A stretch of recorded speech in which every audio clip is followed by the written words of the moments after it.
Okay, good evening, everybody. I'll go ahead and get started with this evening's work session, which will be comprised of agenda review. So we should get through this pretty quickly. This evening, we do not have any minutes to add to the consent agenda, so we can go straight into building out the new business. Starting with item A, which is PUD 2253 for Rodney Evans and Partners.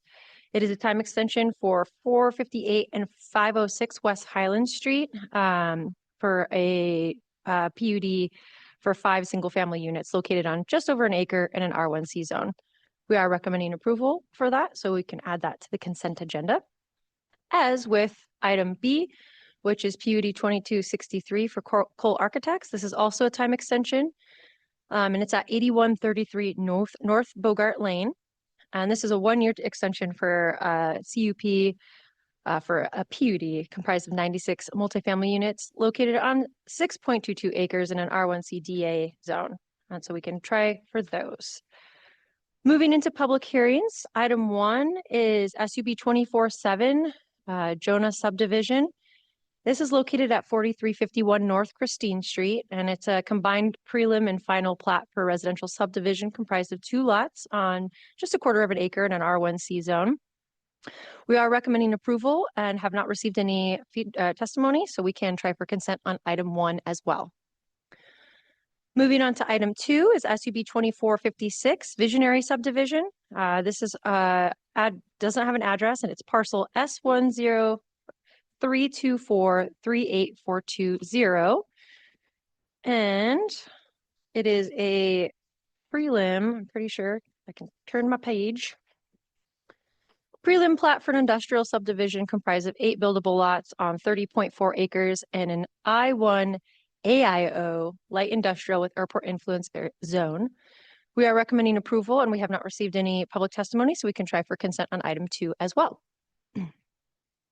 Moving on to item 3, CAR 24-8, CVA 24-28, and SUB 24-26. These are addressed at 396 East Linden Street and includes a rezone of approximately 1.14 acres from R1C or residential traditional to MX1 mixed-use neighborhood. It includes a variance to deviate from the access and connectivity requirements and streetscape standards of the MX1 mixed-use zone. And it is also a preliminary plat for a residential subdivision comprised of 32 buildable and 1 common lots across that 1.85 acres in a pending MX1 zone. We are recommending partial approval of the CAR and the sub, and then half of the variance request, and then we are recommending denial of half of the variance request. We have received quite a bit of public opposition, so we will be hearing this one this evening. And Crystal, I will have to be recusing for that one. So we'll turn it over to Bob for that one. Perfect, thank you. Moving on to item 4 is CUP 2443 for Lamar Outdoor Advertising. This is addressed at 6728 West State Street, and it's a conditional use permit for an off-premise sign, or billboard as we like to call it, located on just over half an acre in an MX3 or mixed use zone. We are recommending approval, and we haven't heard any public testimony on that, so we can try for consent on item 4 as well. And then rounding out the agenda, item 5 is CUP 2449 for European Auto Works. This is addressed at 217 South Roosevelt Street, and it's a conditional use permit for a minor vehicle repair as part of a mixed use development on 0.27 acres in the MX1 or mixed use neighborhood zone. We're also recommending approval on this and haven't received any opposition, so we can try for consent. So just as a recap, we can try for consent on items A, B, 1, 2, 4, and 5, and we'll be hearing item 3. Any questions? Okay, Thank you. excellent. Well, we'll see you guys back in about 7 minutes. Thanks. Okay, good evening, everybody, and welcome to the Boise City Planning and Zoning Commission public hearing. A few things to start out with for tonight's proceedings. Everyone from the public entering the hearing virtually has been automatically muted and cannot speak. As the item you're interested in comes up for discussion, you'll be called upon and unmuted. There is a chat function in Zoom. However, this is not part of the record and should only be used if technical difficulties arise. Our procedures for public hearing begin with a presentation from the planning team. Then we'll go to the applicant and then the representative of the Registered Neighborhood Association, followed by questions from the commission. After that, we proceed to public testimony, starting with those who are in person, then who signed up on the sign-up sheet in advance, and then anyone else who raises their hand virtually. If you're attending through your telephone, you can type in *9 to raise your hand. Each member of the public is allowed up to 3 minutes for testimony, and we are strict with this time as it is limited in code. Finally, the applicant is allowed 5 minutes for rebuttal, after which the hearing will be closed and the commission will deliberate and render a decision. Madam Chair, you have the floor. Thanks, Crystal. We are citizen volunteers appointed by the mayor and approved by the city council. We make final decisions on conditional use permits, variances, and appeals, and recommendations to the city council on subdivisions, rezones, annexation, and code or comprehensive plan amendments. Any decision made tonight may be appealed to the city council, provided that the appeal is filed within 10 days of this hearing. In order to file an appeal, you must have given written or oral testimony at tonight's meeting. So that's why it's important to give your name and address when you testify tonight. We utilize a consent agenda. This means that if the applicant agrees with the staff report and if there's no public opposition, the item will be placed on the consent agenda. All items that are placed on the consent agenda are approved with one motion without further public comment. For items not on the consent agenda, we will hold a full public hearing in the order just detailed a few minutes ago with staff, applicant, neighborhood association, and the public testimony. Thank you all for attending tonight. Will the clerk please call the roll? Schaefer, Here. Danley, Moore, Here. Mooney, Here. Deha, Here. Torres, Here. Doan, Here. 6 present, 1 absent. All right, thank you. So we'll start by creating the consent agenda. The first item is a time extension. This is not a public hearing. It is item A, PUD 22-53 for Rodney Evans and Partners, PLLC. A time extension for 478 and 506 West Highland Street.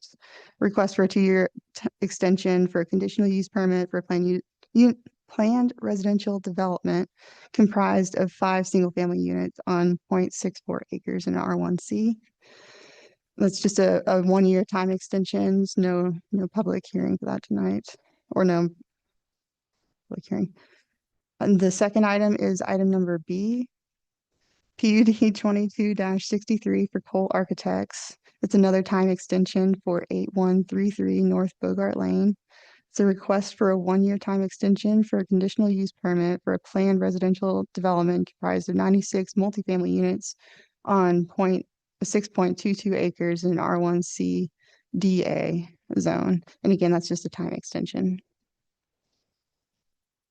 The next item before us is item number 1, subdivision 24-0007 for Johanna subdivision. That's at 4351 North Christie Street. It's a preliminary and final plat for a residential subdivision comprised of 2 buildable lots on 0.24 acres in an R1C. And is the applicant here with us tonight? And do you agree with the staff report? Perfect. And let the item or the record show that the applicant is in agreement with staff report. And is there anybody here in the public or online who is here to testify in opposition to item number 1, SUB 24-7? Seeing none, I'd like to place that on the consent agenda. The next item is item number 2. That's SUB 24-56 Visionary Subdivision that doesn't have an address, but the parcel number is parcel S1032438420.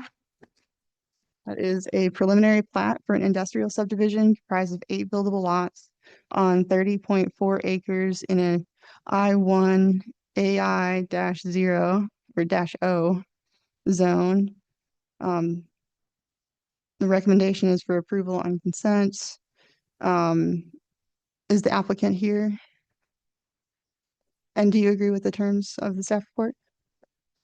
Let the record show that the applicant is in agreement with the staff report. And is there anybody in here tonight that is wanting to testify in opposition to item number 2, that is SUB 24-56, either in person or online? Seeing none, I'd like to place item number 2 on the consent agenda. Skip over item number 3. Next item is item number 4, it's CUP 24-43 for Lamar Outdoor Advertising. It's at 6728 West State Street. The conditional use permit for an off-premise sign billboard located on 0.6 acres in an MX3 zone. Is the applicant here tonight? And are you in agreement with the staff report? Perfect. Let the record show the applicant is in agreement with the staff report. And is there anybody, either in person or online, who is here to testify in opposition to item number 4, CUP 24-43? Seeing none, I'd like to place item number 4 on the consent agenda. And then finally, item number 5, that's CUP 24-49 for European Auto Works. That's at 217 South Roosevelt Street. It's a conditional use permit for a minor vehicle repair as part of a mixed-use development on 0.27 acres in MX1 zone. And is the applicant here with us tonight? And are you in agreement with the staff report? Let the record show the applicant is in agreement with the staff report. And is there anybody in person or online who is here to testify in opposition to item number 5, CUP 24-49? Seeing none, I'd like to place item number 5 on the consent agenda. And with that, I will entertain a motion. Madam Chair, Yes, Commissioner Schaefer. I move to approve the consent agenda consisting of the following items. Items A, B, 1, 2, 4, and 5 from our agenda this evening, approving them with all of the relative terms and conditions from their respective staff reports. Thank you. Do we have a second? Second. Thank you. And I have a motion from Commissioner Schaefer and a second from Commissioner Torres. Any discussion? Seeing none, will the clerk please call a roll? Schaefer, Yes. Moore, Yes. Rooney, Yes. Teja, Yes. Torres, Yes. Doan, Yes. all in favor, motion carries. Thank you very much. So the next item on the agenda is item number 3. CAR 24-8, CVA 24-28, and SUB 24-26 at 396 East Linden Street. And I will be recusing from this as I was a partner at Grissom, Hoffman and Moore. So I will be handing it over to Commissioner Schaefer for the rest of the evening. All right. Thank you, Commissioner Moore. Appreciate it. Okay, as Commissioner Moore mentioned, we're now going to hear item number 3, which is CAR 24-8, CB 24-28, SUB 24-26. Paper Birch Townhomes. The applicant is Brecken Land Design. Project address is 396 East Linden Street. Imagine that we have a room full of folks that are here to talk about this project. So first we're going to hear from staff, then we're going to hear from the applicant team. The neighborhood association will follow. And then we will do Q&A by the commission, and then we'll do public testimony with all of you folks that are here tonight. Okay, so that's the schedule of events. Jessie Lyle is here from staff, and she's going to kick us off. Good evening, commissioners. Item before you is CAR 24-8, CVA 24-28, and SUB 24-26. This is a request to rezone approximately 1.14 acres located at 396 East Linden Street from R1C to MX1, and a variance to deviate from the access and connectivity requirements and the streetscape standards of the MX1 zone on 1.85 acres. Also included is a preliminary plat for a subdivision comprised of 1 common and 32 buildable lots. The subject property is near 2 schools and just outside of the Boise and Apple Neighborhood Activity Center radius. There's 1 bus route adjacent to the property, and there are 2 level 2 bikeways identified adjacent to the property and in the immediate vicinity, as well as a pathway identified along Linden Street and Deckler Lane. The subject property is designated compact on the future land use map, as are the surrounding properties to the north and west, while parcels to the east and south are designated school. The surrounding parcels are zoned R1C to the north, R1C, R2, and MX1 to the west, and A1 to the east and south.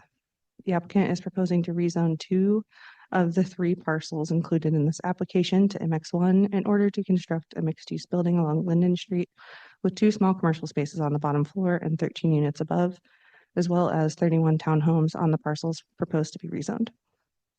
The requested MX1 zoning is compatible with the comprehensive plan and appropriate for the location as the property is along a collector roadway with a bikeway and identified pathway near 2 schools, near commercial uses to the east.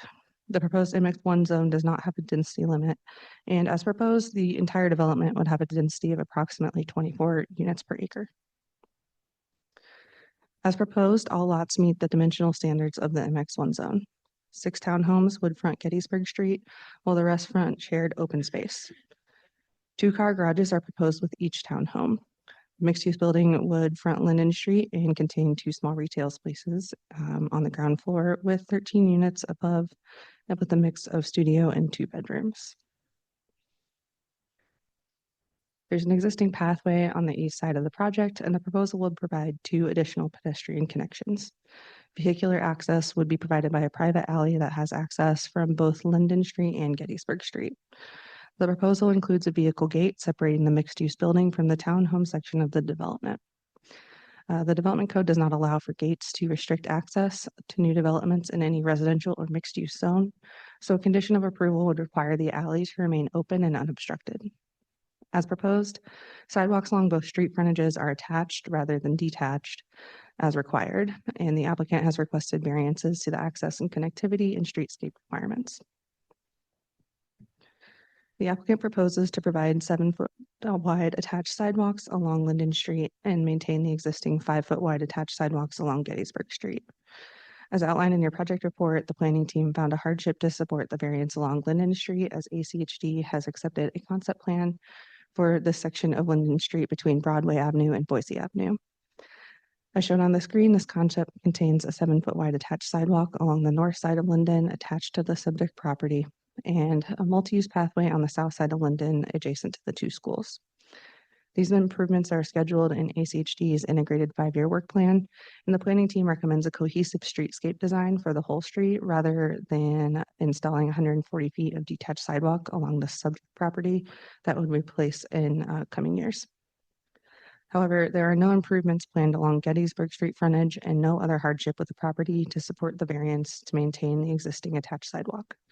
As such, the planning team does not find a reason to support the variance along Gettysburg Street and has conditioned the installation of the 5-foot wide detached sidewalk. Public comment was received with the concerns outlined in your project report as well as in the late correspondence memo. While there are multiple concerns raised, common ones are shown on the screen.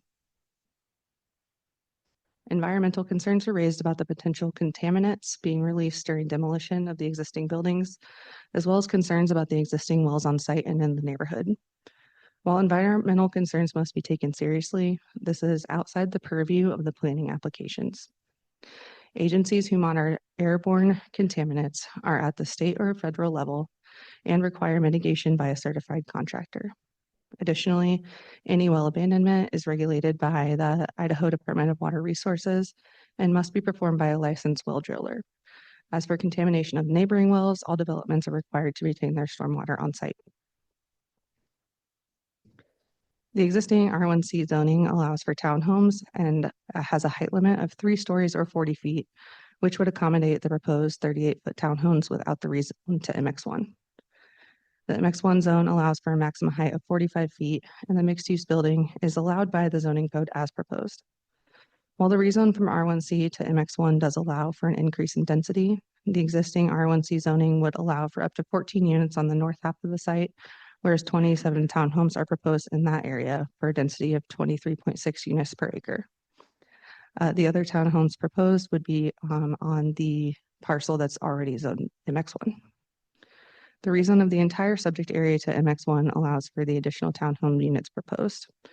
The comprehensive plan does encourage infill development near commercial areas and services in order to reduce vehicle miles traveled and save on costly extension of infrastructure. Traffic from the proposed development was a common concern, with many concerns expressed for pedestrian and vehicle conflicts near the schools. ACHD is the roadway and traffic authority within Ada County, and the planning team relies on their expertise and conditions when making land use recommendations. ACHD project report indicated that the proposal will involve an increase in traffic, but did not meet the threshold for a traffic impact study. And the report also indicated that the roadway could meet the level of service thresholds. Additionally, the planned improvements along Linden Street will improve pedestrian and bike facilities and add a pedestrian beacon to the east of the subject property. Finally, concerns were received about the cost of the proposed homes, construction hours, and noticing for the project. The applicant is proposing market rate units, and while the city cannot regulate housing prices, it has been shown that increased housing supply generally results in a decrease in housing prices overall. Additionally, construction hours are regulated by code and do not allow construction prior to 7 a.m. on weekdays or 8 a.m. on weekends. Finally, concerns about the noticing radius and timing were common. However, the development code outlines noticing radius requirements and timing, and all of that was followed. In conclusion, the planning team recommends approval of the rezone, the variance to the streetscape and access and connectivity standards along Linden Street, and the preliminary plat. However, the planning team recommends denial of the variance along Gettysburg Street. And with that, I'm happy to answer any questions. Okay, thank you, Jesse. Appreciate that. All right, next we're here from the applicant team.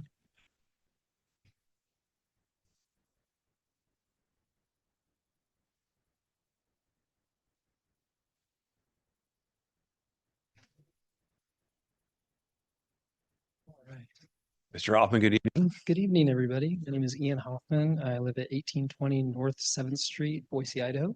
Great, thank you. Before you get started, typically we do 10 minutes for the applicant presentation. The neighborhood association will get the same amount of time that you get. Is 10 adequate for your presentation? I'll try to be brief. Okay, sounds yes, good. that is more than adequate. Okay. Thank you for the opportunity. I had wished that it was under different circumstances with everybody here, because I know this is a contentious project, but I will do my best to outline it in a positive manner, as well as kind of talk about the planning and zoning aspects that went into this from an urban design standpoint. So as Jesse outlined, we are in complete agreement with the city's findings and worked really hard with the city ACHD, as well as talked to the school district about solutions to make sure that this was the best proposed use for the area. And with that, I can talk a little bit about how we came across what we came up with. So as you see the development right next to the Timberline High School track right there, just planned north of this is, or planned south of this, excuse me, is White Pine Elementary School. You'll also notice that it is bordered by two relatively busy streets, Boise Avenue and Linden Street to the south there. There is a commercial office to the east, or excuse me, the west, and then there is also some two-story townhomes, and then we've kind of outlined the residential versus the commercial dashed line there between the two-story townhomes, and then a lot of the single-family homes to the north and west of the site. So from a planning and zoning standpoint, we felt that this was kind of the perfect zone for this more denser housing. There's a lot of single family, it's abuts some busy streets, some commercial, as Jesse pointed out.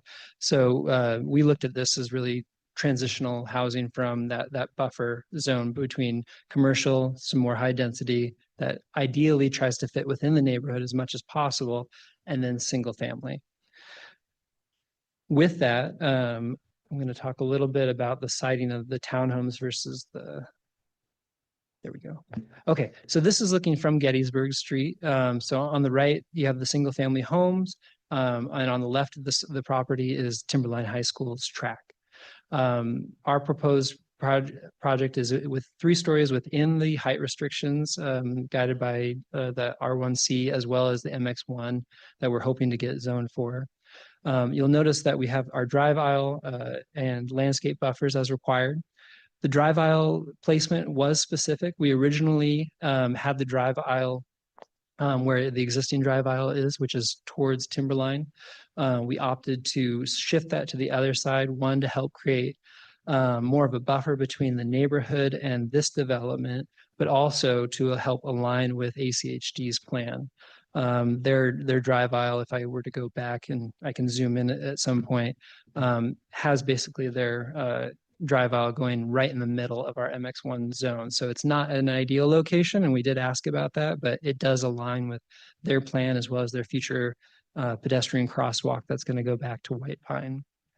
One other item that I want to point out is the pedestrian access. So currently there is a small pedestrian, about a 5-foot wide sidewalk between Timberline as well as the proposed development. This has a fence on either side of it currently. What the developer would like to do is see that enhanced in order to maintain that connectivity between both the neighborhood and the school. Currently, the way that the property is platted is that part of that sidewalk is on our property, the other part is on the school's property. The fence would remain between the Timberline High School's track as well as this development. But the developer has been very keen on trying to create a very nice pedestrian walkway in order to maintain that with the connectivity between Linden and the neighborhood. And so what you see there is kind of the full build out. The other thing I did want to point out is that we're in complete agreement with the denial of the separated sidewalk. It makes sense that we would have a separated sidewalk here that meets all of the cities. So that's kind of what you're seeing here. I think that may have been a misconception on our end. But as you can see, our goal is to create street face townhomes that face the front street on Gettysburg. The massing is kind of broken up as much as possible within the limits of what we would like to see from an architectural standpoint. These are by no means final renderings. These are very, very preliminary. So I would consider them enhanced massing models. From the existing Gettysburg Street, you can kind of see this is looking towards Timberline High School track. So yes, they are much taller than the single family buildings, but again, they are underneath that height requirement. So no different than if a single family residence were here and they were to build 3 stories, they could be this or if not taller. The mixed use building, again, we did work a lot with ACHD on trying to figure out the best location for their crosswalk. They were pretty resolved in that they didn't want to move what they already had. They're planning to have a crosswalk that would essentially go right into the median between right in front of this building and then out into towards White Pine. So the median of White Pine where the buses turn around. We are more than willing to work with them to figure out the best location to enhance safety for school children. And that's kind of one of the goals that we have had ever since looking at this project, because I know there is concerns about traffic. You'll notice that the building is pushed back in order to kind of help create that frontage, a nice frontage for pedestrian walking and different modes of transportation while maintaining kind of that vision triangle so pedestrians can get through without any concerns about lots of traffic going through. It is right across from a school, so that is one thing that we want to be conscious of, but at the same time, we feel like we're doing the best we can for this particular location. This is the drive aisle look from Linden going up towards Gettysburg. So again, a very cohesive development, ideally something a little bit more contemporary, but at the same time pushed away from the existing neighborhood. And then also most of the views are kind of focused inward and then also outwards towards Timberline. That was kind of intentional in order to kind of mitigate some of the factors of people concerned about people looking into their neighborhood and their backyards. And that's definitely not something that we want to do. We don't want to impede on people. This is kind of another view of those pedestrian walkways or kind of green fingers that we've talked about. So this would be essentially between 2 of the units. Essentially what we have is every single unit, every building is situated so that there's a frontage and then there's an alleyway. Alleyways, again, would be fitted out with pervious pavers in order to allow for water retention on site and drainage. The same would go for these pedestrian walkways in between. So in essence, trying to create kind of a nice little intimate neighborhood community feel. And these all connect out onto that pedestrian pathway. So we're trying to feed people out and promote walking and biking and things like that. And then in closing, I just want to make sure I got all my notes. Yeah, we agree with all the staff's comments. We do want to make this as nice a community as we can. We would love it to be a nice community for the neighbors, a positive aspect for the community, and just happy to answer any questions that you have. So thank you. Okay, great. Thanks, Ian. If you would stay close, well, I'm sure we're gonna have some questions for you in 1 minute. Okay. But first, before we get there, we're gonna check in with the Neighborhood Association. I think we have Mr. Berg online, staff. Thumbs up. Yep. Can you hear me? How are you? Good to hear from you. Yeah. Thanks a bunch. Commission, Chair, Commissioners, as we, Eric Berg, 1301 South Grant Ave, and appreciate a little patience. I got my almost 2-year-old that I'm watching while giving the testimony. So if you hear something, that's the reason. Okay, noted. As we explored the implications of the new zoning code, it's incredibly important that we keep in mind how different aspects intersect and what the implications are. The board of the Southeast Neighborhood Association voted unanimously to oppose the rezone for this project and/or require a development agreement if approved to make sure the project is in congruence with the neighborhood. So one of the primary issues you're going to hear tonight, and one of the biggest worries we had, is how the traffic from this is going to impede and affect other neighbors. This is a really unique project because you've got, on the one hand, it exiting onto Linden, which is a fairly busy street, and on the other hand, exiting onto Gettysburg, which up until this point has been, not much more than, not technically a dead end, but certainly as minimalist of a residential connector as you can find. But the problem is that in the original proposal, there was a gate so that there was at least an attempt to keep the commercial from bleeding into Gettysburg. But due to the conditions of approval, making sure that the gate has to remain open. The simple fact of the matter is anyone driving into this development from Linden who is not taking a right in or not taking a right out will most definitely go out on to Gettysburg, especially during the times when school's getting out.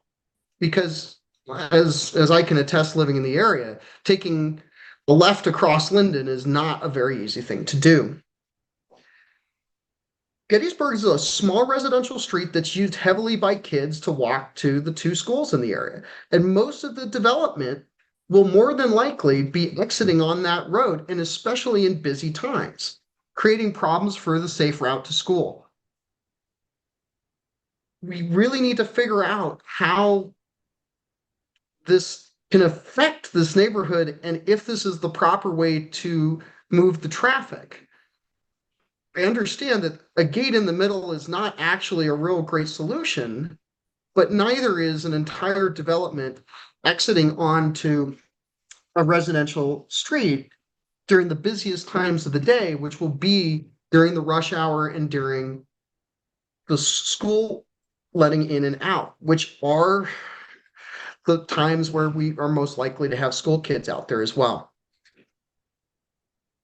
And secondly, this is a compact area and not high density. And it may be that one could consider the proposed project as compact in the townhouses. However, if what is decided, excuse me, however, if that is what is decided, it is vital that a development agreement or condition of approval be put in place to make sure that what was sold during the rezone process is what occurs. I appreciate the applicant's attempts to make this fit. People can agree or disagree whether it does. But certainly, we can all look at this in comparison to what MX1 would allow for, which is a building that takes up the entire practically footprint of the 1.85 acres, 45 feet high at unlimited density. If conditions aren't put on the project such that it has to substantially remain the same as what is considered at the time of the rezone, the neighborhood and city are effectively sold the wrong bill of goods. By rezoning this entire parcel MX1 without conditions, the project, if it's stalled or if it were to be reevaluated, could be developed at unlimited density. And I think we would all agree that would not fit the compact area of zoning that this is supposed to be. Effectively, while the site plan was used to sell a rezone in a compact area, this could end up being a building that covers every single square inch except for a 10-foot setback, 45 feet tall. A recent project in the area is proposing 90 plus units per acre. And at that rate, this project would have gone from 45 units on 1.85 acres to over 160, an almost 4 times increase. This is why any approval of a rezone, because we now have unlimited density built into these zones, needs to be partnered with a development agreement so that we don't have, for whatever reason, whether a project stalls, whether people change their minds, whatever it may be, that the neighbors aren't put in a position where what they were sold as a reasonable, compact development turns into something that is very much not. It's vitally important that whatever is considered reasonable for a rezone be what is actually built for the neighborhood. So they're not sold on something completely different. We urge you to take a look at revising the design to address the issues with emptying development onto Gettysburg. Additionally, we urge that if you approve this project, there be conditions such that the neighborhood knows what they can be expected of the project and take that into accordance as they move forward. Thank you for your time. And if you have any questions, I'm happy to stand for them. Great. Thank you, Mr. Berg. Appreciate that. Yeah, if you could sit close, we might have some questions for you.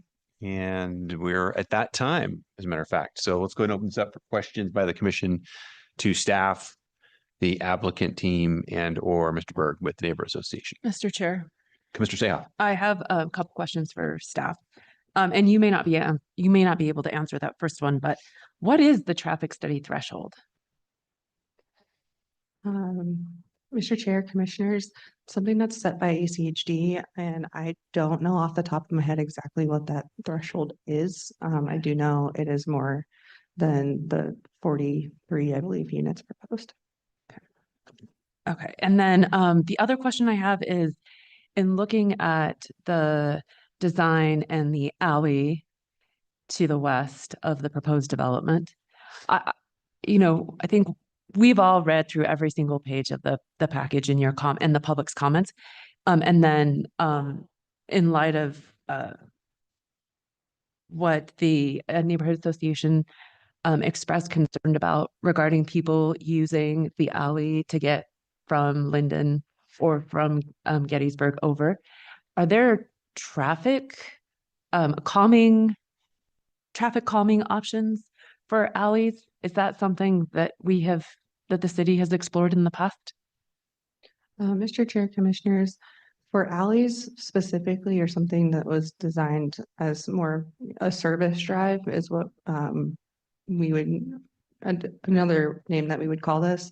We don't really have a lot of very specific things that we use in a lot of instances. However, this isn't a straight shot through. It does have some curves which do provide some natural traffic calming. Additionally, having access from both Linden to Gettysburg does allow for residents to have options to not only go through the neighborhood, but also come through Linden Street, which is a collector roadway. Thank you. Mr. Chairman, Commissioner Torres, yeah. I have a question for staff. Mhm. Jesse, this is kind of just a process question. There were a lot of comments I know it was in the late correspondence. I can't remember if it was in the initial packet or not, about process and about how the city advised the applicant to split this into 3 to get around an environmental review. And also kind of just related to that, the questions and concerns about removing the asbestos and removing the potential lead, and some bodies apparently that are maybe at the site. Can you kind of just address that a little bit? Absolutely, Mr. Chair, Commissioners. So our planning process is a completely different process than any environmental review. The EPA and DEQ are the entities that handle and regulate asbestos cleanup. There's 2 tiers. Tier 1 would be the state level DEQ. Tier 2 would be EPA level, and that is determined by number of structures on the building, not by planning applications. So the reason that this was split into 3 planning applications is because of what the applicant was requesting. So there's 1 application for a rezone, 1 application for a variance, and 1 application for a subdivision. So our planning applications have nothing to do with what DEQ or EPA would require for mediation. Same thing with if there are any bodies potentially on the site, that is something that they would have to work with state entities. Same with any well abandonment. Mr. Chairman, follow up, Please. So just to clarify again, the process of splitting the application is how we would handle it. The city would handle any type of application where there were multiple things requested. Rezones, conditional use permits, variances, whatever.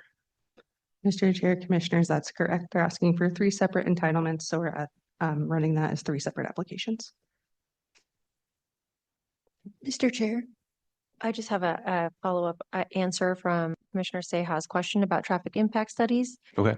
This is from, so obviously this does not live with us, but a threshold that we used previously was that they will typically ask for a TIS if a traffic impact study, excuse me, if a development contains more than 100 dwelling units, including hotels and motels and things like that, more than 35,000 square feet of commercial space, or more than 50,000 square feet of office uses, and then 70,000 square feet of industrial. Okay. Thank you, staff. Appreciate that. So just to be clear, that ACHD, which has the jurisdiction over the roadways and the requirements regarding traffic impact studies, based on that information, they have indicated there is no need for a traffic impact study with this application. Great. That's correct. Thank you. And then furthermore, while we're on that topic, we have a staff report from ACHD, which indicates that the roadways are functioning at an acceptable level of service, and that this application does not trigger any other sort of improvements to any of the adjacent roadways. Is that correct, staff? Mr. Chair, Commissioners, yeah, based on the report that we got from ACHD, Lind Industry is operating at better than D, which is their service threshold. Okay, great. Thank you. What's that? Okay. Commissioner Mooney, he's got his hand up online. John, good evening. Good evening, Commissioner Schaefer. It's not Mr. Chair tonight, right? I don't know what it is. But good evening Mr. to Chair. I have a question going towards the school issues. And a question for staff then. One of the written testimony pieces that we got was both White Pine and Liberty Elementary are full capacity. The city's not provided a plan to accommodate additional students. Obviously, that's a Boise School District responsibility. And I noted in our staff report that, Jess, you said that they attended the preliminary meetings, BSD, but we don't have, once again, we don't have their assessment of the impact on the schools. However, one of the testimonies in our packet was the school board opposes this project. Is there any evidence that Boise School District opposes this project? Mr. Chair, Commissioners, we do transmit all applications to school districts, and subdivisions do have to get acceptance from the school district to say that they can handle that capacity. That's not always necessarily at preliminary plat stage. However, from the initial meetings that they attended, they did not indicate that there was any concern over capacity at those schools. And we have not received any official correspondence at this point in time. Thank you. Separate topic, Mr. Chair. Please. Back to Eric, Neighborhood Association. Eric, you mentioned the difficulties with the modern zoning code and density, and in this particular case, a rezone where we've got X amount of dwelling units per acre proposed, but if things go awry, they might change, and then the neighborhood would be looking at a different development. I guess, Eric, before I get to you, for staff, what Mr. Berg described, can you talk us through how we would handle his concerns about density, kind of on a bait and switch? Mr. Chair, Commissioners, so one of the things that was heavily considered during the adoption and rewrite of the modern zoning code was how each zone could interact with each other and based on the future land use map. The MX1 is the only mixed use zone that would be allowed in a compact land use designation. While there is no density limit, there are other tools that do lessen impacts on neighborhoods, such as neighborhood transition standards. Additionally, any application would have to go to design review to again evaluate site layout design, some of the functionality aspects. So those would be tools to evaluate any future application. Thanks, Jesse. For Eric, Mr. Berg, so you had proposed a development agreement or some condition of approval that limited the density if things went off track on a future development. So what would that look like in the neighborhood association's perspective? Thank you, Commissioner Chair. What our specific issue is so, for example, if this were to be approved on the MX1 rezone, and as you point out, things go awry for whatever reason, then the applicant would be allowed to by right without having to come back here to planning and zoning, without having to go through that process, develop it at the unlimited, 45 feet tall, pretty much covering the entire place. So what we're saying is that for instances where, the applicant is trying to find something that, by their own description, they're trying to find something that transitions to the single family housing nearby. They're trying to make something that fits. The problem is that if the rezone is approved without some sort of development agreement or condition that says, if this is not, if the site plan is not substantially the same, you need to go back to planning and zoning. And the reason why is because otherwise you could simply rezone and then take your site plan, throw it out, completely new site planning, and then have that be a by right development that would never come back to planning and zoning, wouldn't come back through the neighborhood. And also it would put the burden on the neighborhood, because if that were to happen, at least the way I read the code,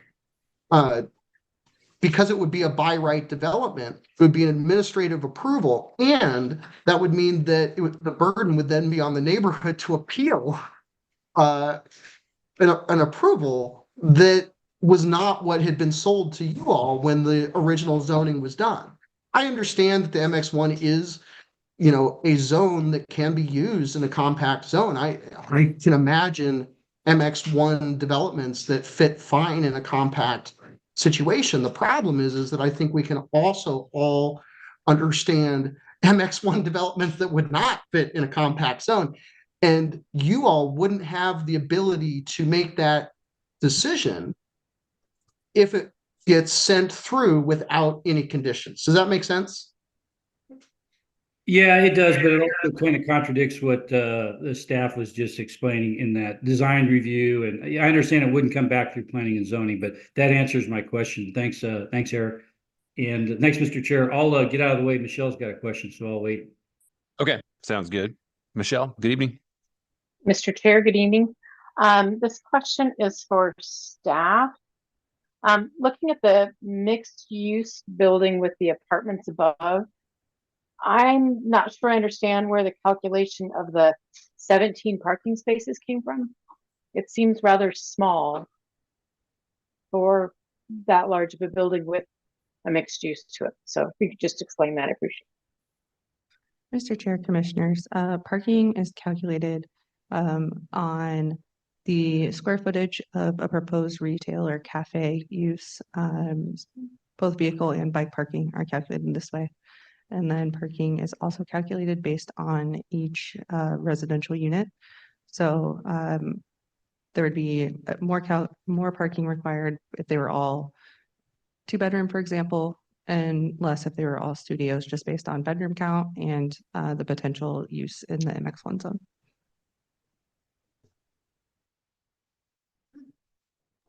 I'm sorry, Mr. Chair, follow up.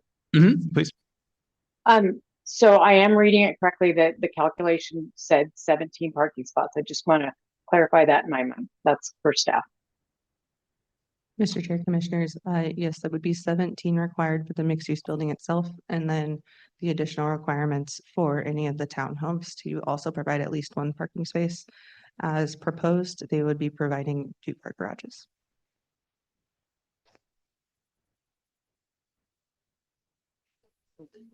Thank you.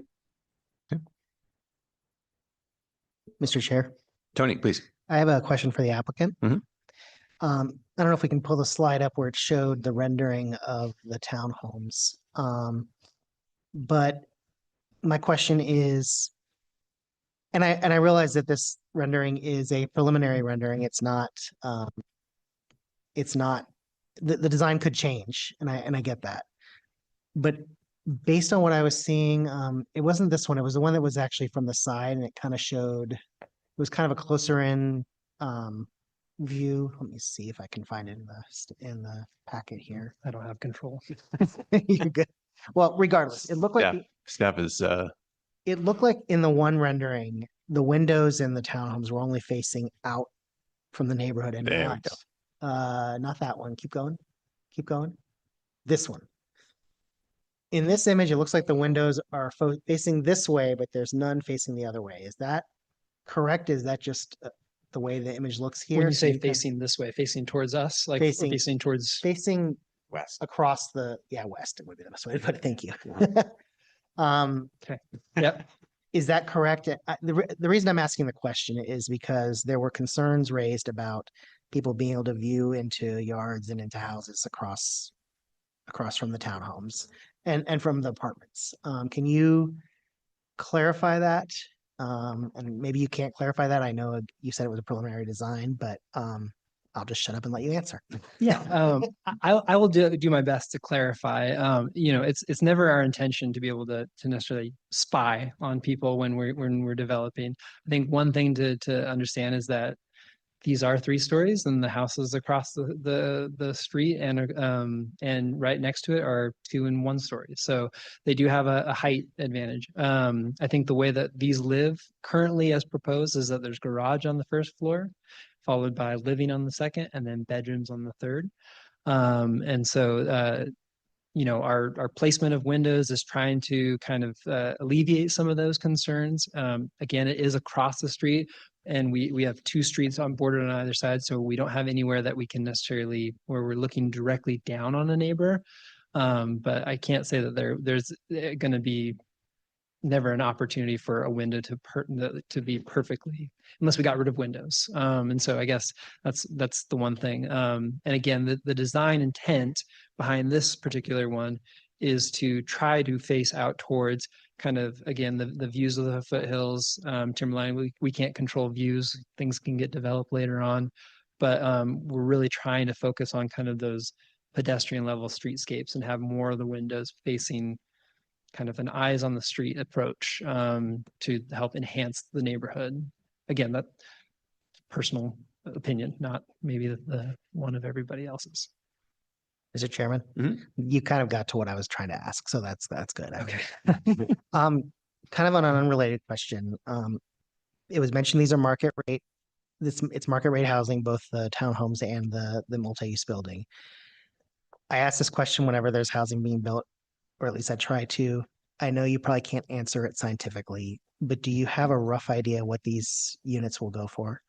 I wish I did, because I do know that that is going to be really important, especially to the neighborhood. All I can do is say from, again, because since I'm not the developer specifically, I'm just part of the design team, and is that we're trying to create a neighborhood that has multiple housing types. So as Jesse mentioned, studios, 2 bedrooms, townhomes that are suited towards families, families that might not be able to, that might have to live elsewhere. So the goal, and with that comes some density in our opinion, just to bring the market rate down. If these were to remain as is and have a 1 house or maybe 2 houses on both of those lots, we'd be not alleviating the housing issue that our city is currently facing. And that's just, from a philosophical standpoint, I completely understand the neighborhood's concern about it, and I understand. But at the same time, it's not going to get better unless we start looking at denser, more infill development like this. Mr. Chairman, one more follow-up. Yeah, sure. Along those lines, I'll ask, you answered it kind of, but I want to ask it a different way. Has there been any discussion about setting aside any of these units to be available at affordable either rents or prices? I don't know what percentage, any of them at all. Is it just, was the decision made just to make a market rate, just to cover the costs and all that? Can you answer that? I unfortunately, again, I can't. From a personal standpoint, I would love that. I don't know the logistics of, again, from a financial standpoint, a developer standpoint, it sounds like a cop out. I really don't know how those decisions are made in order to make sure that they can set aside those. So unlike maybe like a 4 or 5 story, some of these larger developments that you see, at this early stage point, there has been no discussion of trying to find that kind of funding to help offset the development costs of this. So I wish I had a better answer. I'm sorry. Mr. Chairman, I lied. I have one more question if you'll indulge me. Man, Tony, Keep 'em coming. okay. This one is for staff. I just want to clarify, there's nothing the city can do to require them to make these units affordable at a certain AMI or anything like that. Is that correct?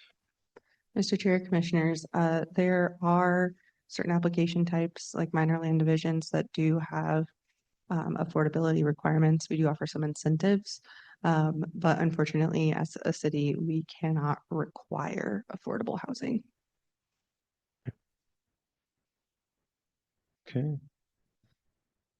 Mr. Mooney, got your hand up? Yes, sir. Thanks, Mr. Chair. Much of the written testimony was obviously concerns with neighborhood character and stability. So I just wanted to kind of talk about the comp plan and get staff's perspective on this particular application. In our comp plan, we have areas of change and stability, and it looks to me, based on the map, it's kind of hard to read, but it's not real high quality. But it looks like everything south of Linden in this area of the city is area of stability. So if this project was proposed on the other side of the street south of Linden, that would be something where we would be grappling with neighborhood character and are we kind of forcing something into a shoebox that doesn't belong. Whereas the map is pretty clear, and the developer probably saw this, that everything north of Linden is level 2. Some infill and redevelopment is an opportunity there. So could you talk to that based on the amount of written testimony we got about neighborhood character and change and that? Mr. Chair, Commissioners.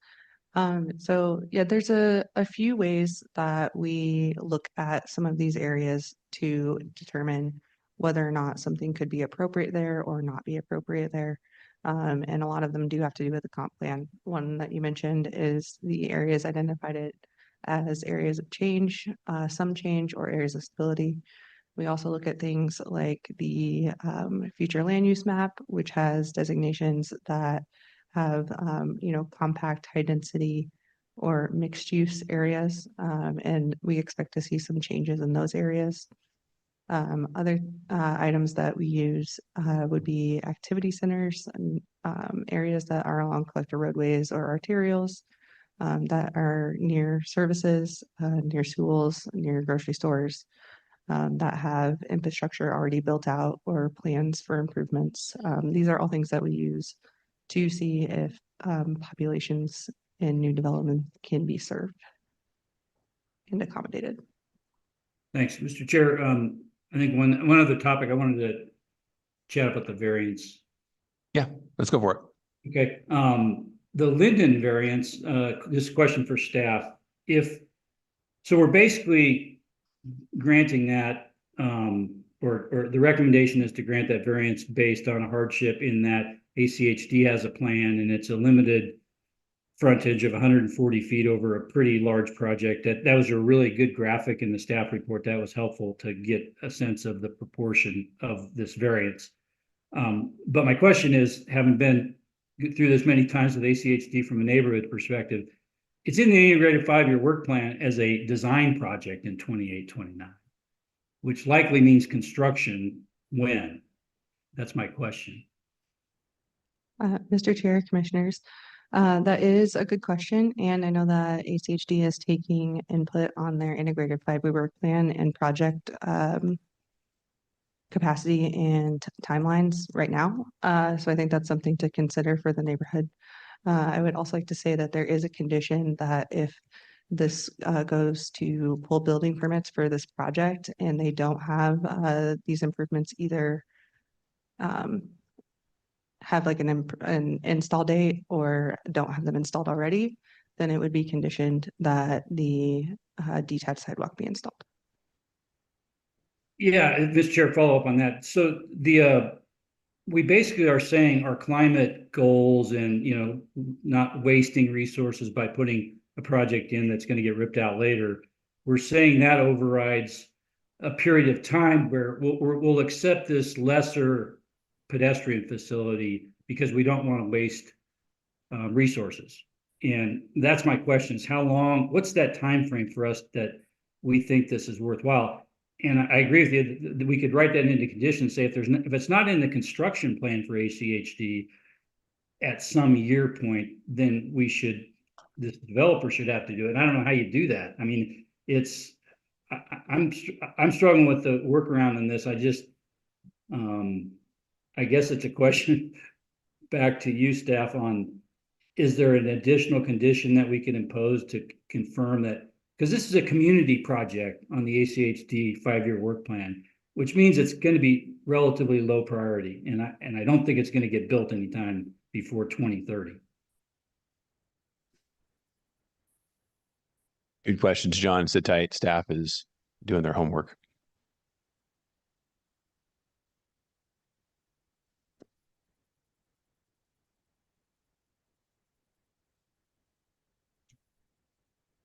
I think that's all my questions, Mr. Chair, when they have that. Okay. Mr. Chair, Commissioners, so recommended condition number 3 does state that if the proposed street improvements along Linden Street are removed or modified in ACHD's integrated 5-year work plan, prior to the submittal of building permits, the applicant will be required to install a 10-foot wide detached sidewalk and related streetscape improvements as required by the development code. So it is a condition of approval that if ACHD does not look like they're moving forward with this proposal in a timely manner, then the applicant would have to install the street improvements that would typically be required on a collector roadway. That's interesting. Yeah, and thanks, Mr. Chair. I looked at that and I had it here, and I was thinking of a clause in that same condition and to add something like, or if the proposed ACHD street improvements are not programmed for construction prior to some date. But the problem is that the applicant's going to be pulling building permits soon, and that's probably a decision ACHD is going to make later. Right. I guess, Jesse, I'm confused because I thought maybe I had it backward. I thought that ACHD was proposing a 7-foot attached sidewalk on this side of the street. Mr. Chair, Commissioner, that is correct. That's what is in the concept design that was approved.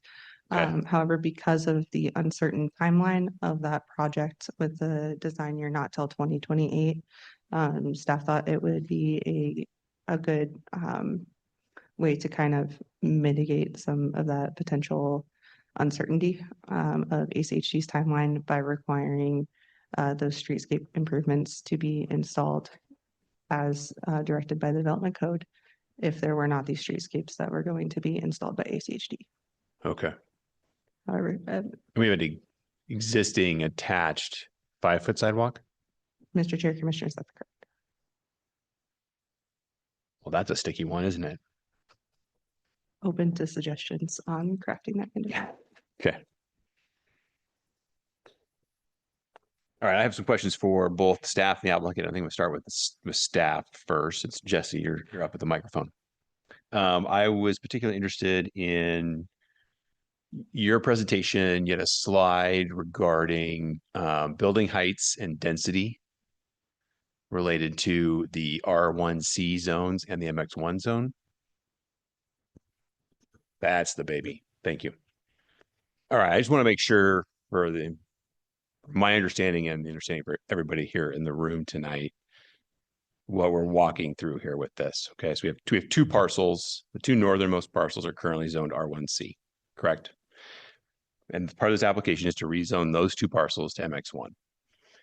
Based on this slide, we're comparing building heights and densities between those two zones. So if I'm understanding this correctly, a 3-story building up to 40 feet in height is currently allowed by right in the R1C zone. Is that correct? Mr. Chair, that's correct. Excellent. Okay. So by rezoning to MX1, theoretically, we're only gaining up to another 5 feet of allowed building height over the existing R1C zone. That's correct. And you can build 3 stories in both zones. Mr. Chair, that is correct. Excellent. Thank you very much. Density. This is the more interesting one to me here. So you're explained here that we have the existing 2 R1C lots. We could get currently 14 units on those 2 lots by right. Mr. Chair, that's correct. And currently, what does this allow? This proposal has 27 units on those 2 lots now?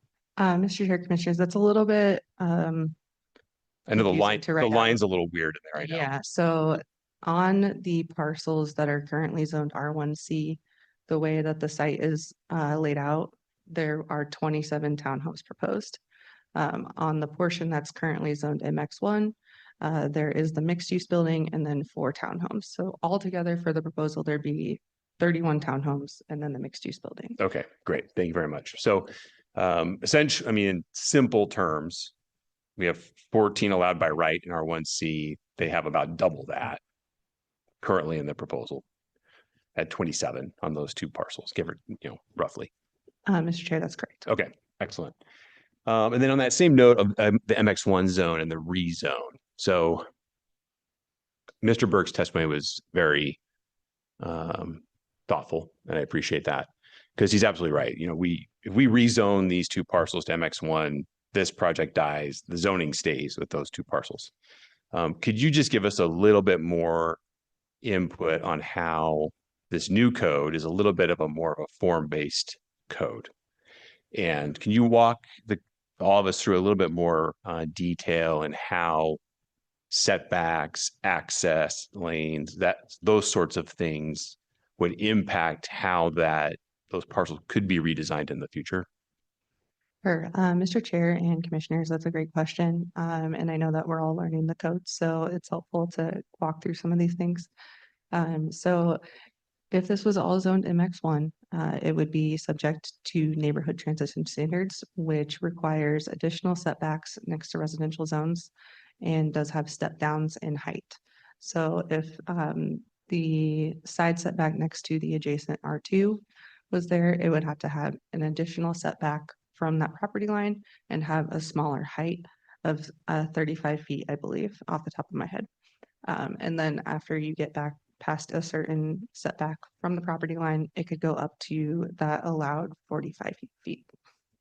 Same thing with looking at open space there. If this was all developed as one, let's say mixed use or multifamily building, there are open space requirements.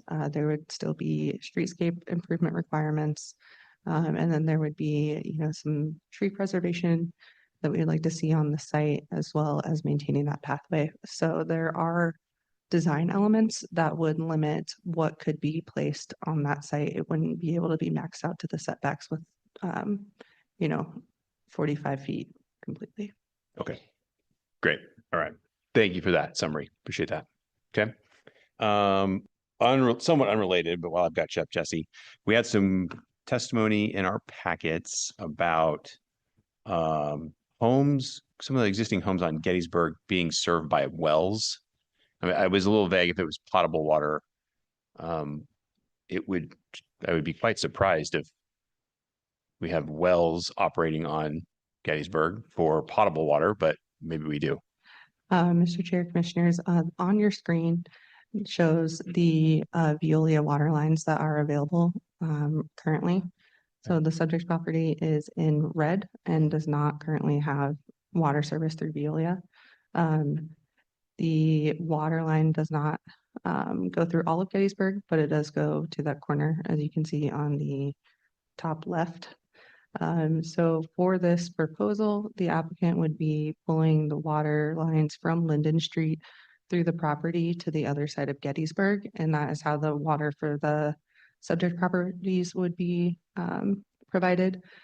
And so there are, as you can see, some homes that are on well. Interesting. So the proposed units, of course, would be served by Veolia. That's correct. Okay. Interesting. Okay. Great. Thank you. Ian, while you're here and close. Just a couple sort of little questions for you, Ian. The gate topic is the applicant team and staff in alignment on the gate issue? Yes, we're in alignment with everything that Jesse has said. I mean, we looked at this many different ways to try to ease concerns from the neighborhood, ease concerns from the school, and as well as ACHD and traffic. And so this was the best solution that we could come up with that meets the needs of the density, as well as the unique layout of the site as well, as you'll notice. So our goal was to originally try to have everything exit off of Linden. Obviously, the school is concerned about that. We were trying to do our best to appease kind of the concerns that the neighbors had. But ultimately, the city, as well as emergency access, wanted both sides to remain open. And so we have to comply with that. Ultimately, we believe, and it's our ultimate hope that, from a traffic standpoint, even though we can't control what people do, is that density and the proximity to the school, as well as adjacent commercial, will allow people to use different forms of transportation. I mean, that's kind of our ultimate goal with this, and we can't control that, but that's what we would hope. Okay, so very good. And then I guess it was mentioned earlier, I would assume you wouldn't have any concerns over exploring other traffic calming measures? No, I think that the owner is open to that, or the developer is open to that completely. As Jesse had mentioned, it is a unique street in terms of how it winds through, and that's just based on the fact that we want it to exit away from the pedestrian traffic, the pedestrian and bike traffic on Gettysburg, and ACHD is dictating where it has to be coming out of on Linden Street. So there already is some traffic calming in terms of like kind of the meandering effect of the road, so it's not a straight shot.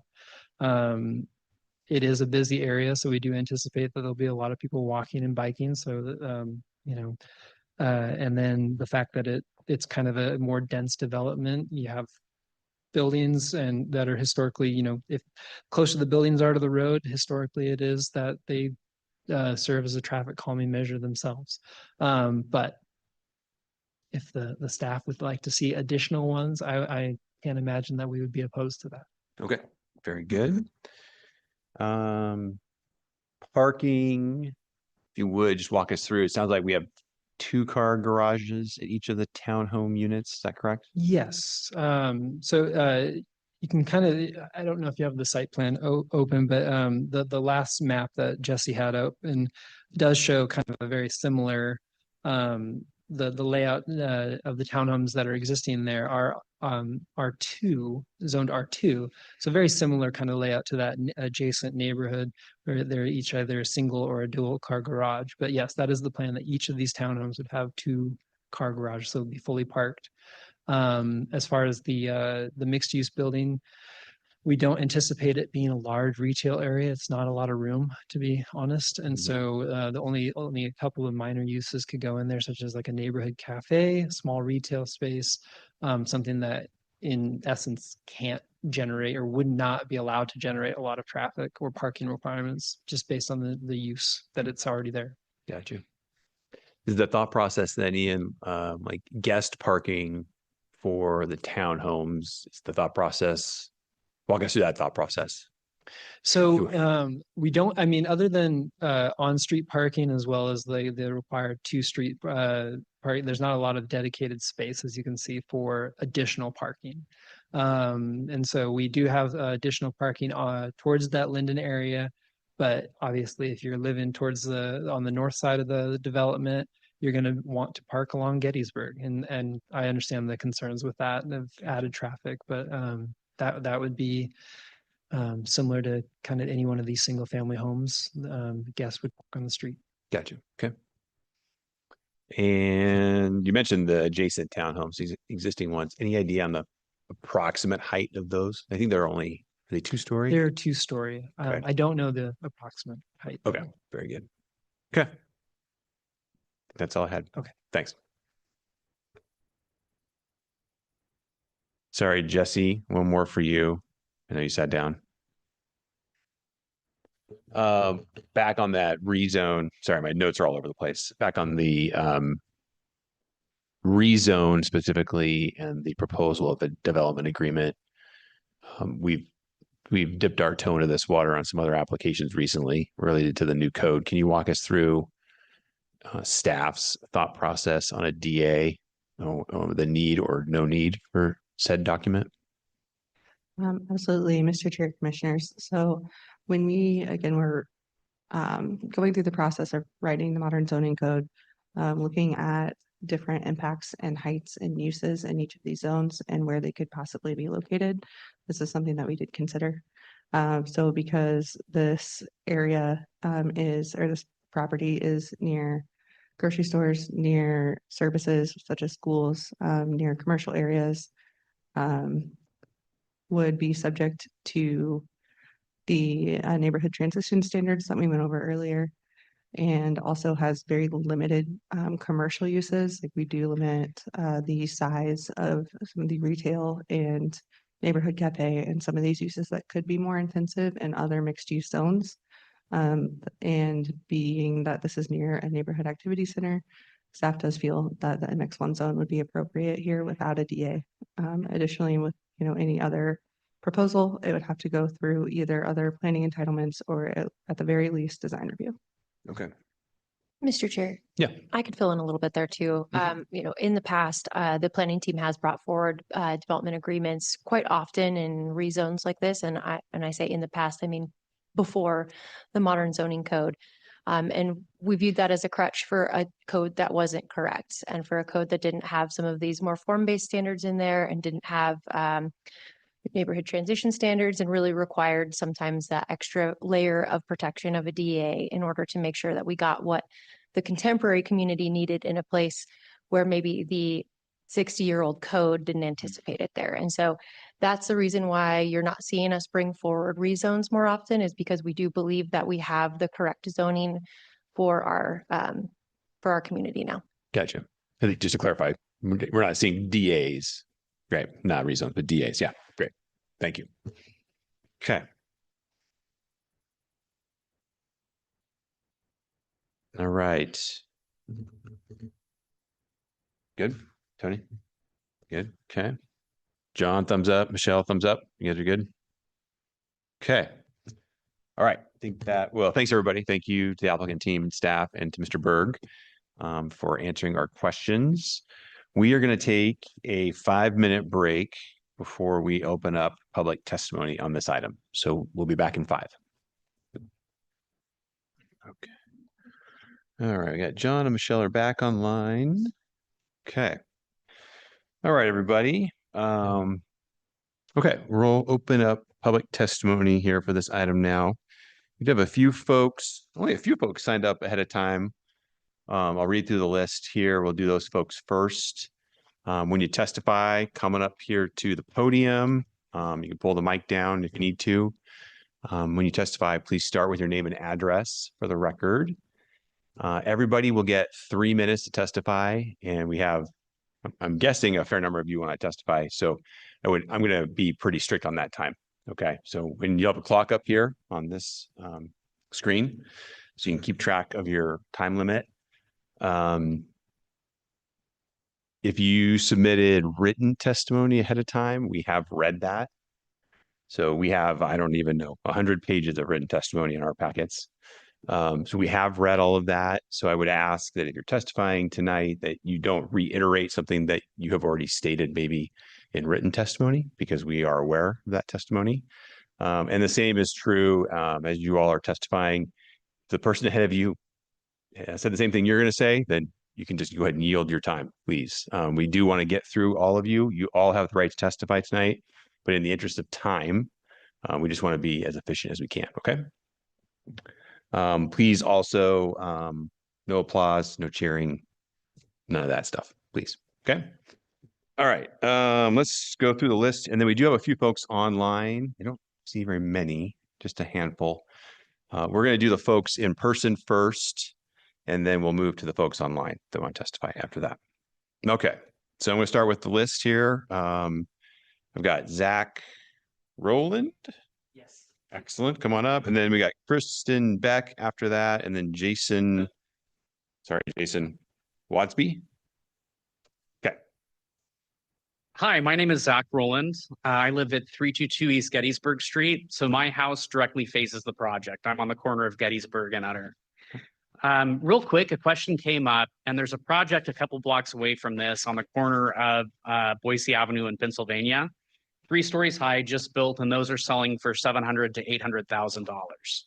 So that is important to this. Some other things that have come up on this are the asbestos and lead issue. There's questions about whether the city has jurisdiction to do that, and I want to be very clear. Municipalities across the country regulate demolitions every day, and Boise chooses not to, and that's something that we really need to change. 8 months ago, I rang the alarm on that, and I sent an NIH, National Institutes of Health study, to the mayor and to the city council that talks about demolitions, and it specifically talks about demolitions that are unregulated, meaning we just trust the developers to do their best. What that study found was that debris travels at least 400 feet, that lead reaches 350 times the EPA safe limit within 1 hour of demolition, just 1 hour. And that with some basic modeling, we know that asbestos exceeds OSHA's limits as well. And this is happening all over Boise.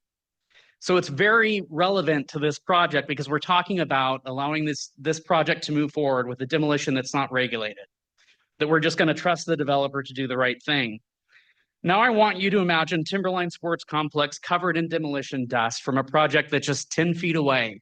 These buildings built between 1924 and 1950 contain hazardous materials like lead, asbestos, and PFSAs.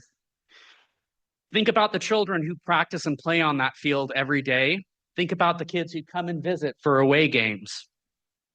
Now understand that those hazards don't just disappear, they're there forever until they're tracked home or kids breathe them in.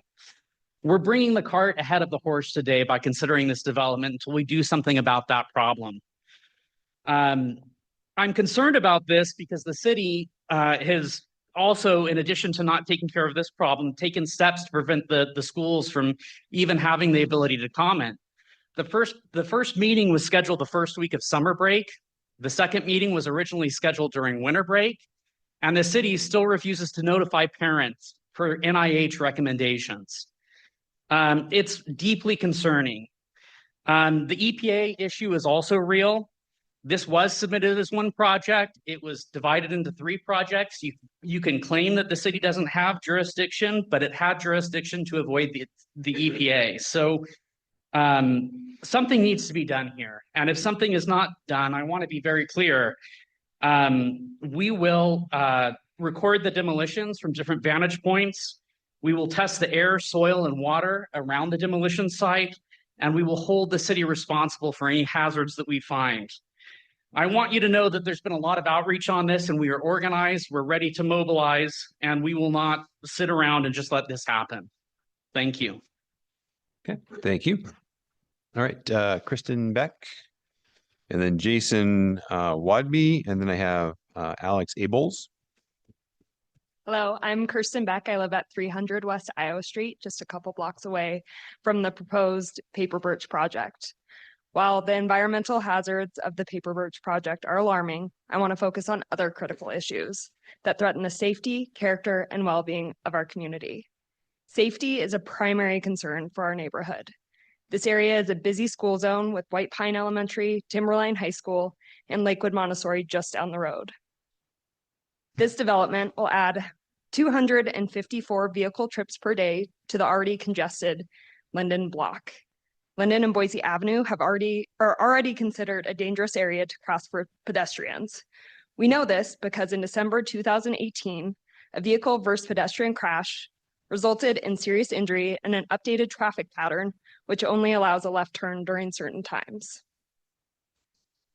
The city has not conducted a recent traffic study to assess how this project will truly impact this pre-existing issue, neglecting the safety of both students and residents. I ask that you consider this as you think about the increased risk of accidents, endangering the neighborhood children during their daily commute to school.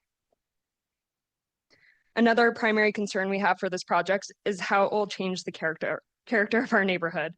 The proposed multi-story townhomes are uncommon for our area, which is predominantly low-density, historic, single-family homes. Gettysburg is currently a quiet street and sees a minimal amount of traffic, almost exclusively from those who live on it. This makes it an ideal street for kids to use as their through street on their walk to school, since many avoid Linden due to the heavy traffic. In conclusion, this project poses significant risk beyond environmental hazards. It threatens to overwhelm our infrastructure, disrupt our daily lives, alter the fabric of our community, and further strain public services like schools and roads. Not to mention potentially 5 years of construction in that area. We urge you to reconsider this development and prioritize the well-being of its current residents over unchecked growth. Thoughtful, responsible development should enhance our community, not compromise it. Thank you. Thank you. Jason Wadby, and then Alex Abels, and then Rachel Southern. Hello, my name is Jason Wadby, 2923 South Holden Avenue. Also, my mother lives at the property at 313 East Gettysburg Street, which is owned by a Wadby family trust, and I am a trustee of. To start, I just wanted to point out that Blueprint Boise has a vision for Boise City and wants to be known for, among other things, environmental stewardship and being a safe, healthy, caring community. I think the environmental factors of this project are not representative of if you guys approve this, it's not going to be representative of being good environmental stewards. We here are being good environmental stewards coming here and trying to discuss the hazards. I think this is an opportunity for you guys to take a step in that direction as well and protect the community and the health of our children across the street. As you can see, I'm wearing White Pine shirt. I've got 2 children. I've got 3 children, but I've got one at White Pine, I've got one at Timberline, and one that will be at Timberline again next year. Obviously the environmental hazards are a big concern of mine. Beyond that, because I know we've already discussed a lot of that stuff, we didn't mention the increased stormwater pollutants. I do have a well at 313 East Gettysburg Street. It is the sole source of potable water for that house. Water's been great for many years. We test it regularly. And as an environmental engineer, I can tell you that the potential for contamination of those wells is a serious consideration, as well as the other environmental factors.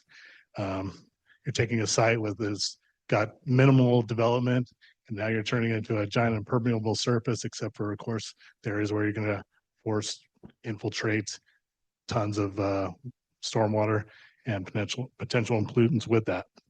And so I fully expect that with it over time that those wells can be impacted. One thing I noted regarding those is during the developer's entitlement application, they stated that there are no adverse health, safety, or environmental issues with this project. That document was dated 10/10 of 24. We had a neighborhood meeting with the developer, on May 29th, 2024, in which we brought up a lot of these environmental concerns. And clearly they didn't take the message very seriously. And I think that's an indication of their willingness to look closely at those concerns. Beyond that, I think the discussions you guys had already, the questions were great questions. Mr. Berg's discussion of the bait and switch, I think, is well placed, considering the fact that I've spoken to a number of people in the neighborhood that have been there for many years, and townhomes, two-story townhomes behind Gettysburg. Wrap it up, please. Yes, absolutely. They were once told that they were going to be single family, and they were approved that way, and then somehow they turned it into two-story buildings. Also, I guess that we have to cut you off there. Okay, thank you. Thank you. Okay, Alex Abolds, and then Rachel Southern, and then Steve Veals. Good evening, and thank you for hearing our concerns. My name's Alex Abolds. I live at 2532 South Sumac Lane. It's about a block and a half away from the proposed site. I'm a loving husband, proud father of 2, local firefighter, and been in the Southeast residence for 20 plus years. I adamantly oppose this rezoning deviation, and I'm not alone. I want to touch on a little bit about maybe lack of transparency and information dissemination, as well as the safety. Being a block and a half from this proposal, the 300-foot radius is not sufficient because I did not get notification. It took a while to get notified. Once we did, us as a community had to come together. We created a website, we created a petition, we created yard signs and flyers to speak and educate people about what was going on in their backyards. I also want to talk about the scope of this project. It's not just localized to this area, but affects all of Southeast Boise and beyond. Moving on to the dangers. Linden Road is a known danger, and this proposed development will only exacerbate the situation. ACHD and the city has some awareness, but no solution is identified. As discussed, a plan may be in place by 28 or 29, construction to follow. Anticipated 254 additional vehicle trips per day. 2 children hit, one in 2018 and one 2 weeks ago. So that's no longer speculation, and we suspect an uptick in vehicle accidents, especially with pedestrians.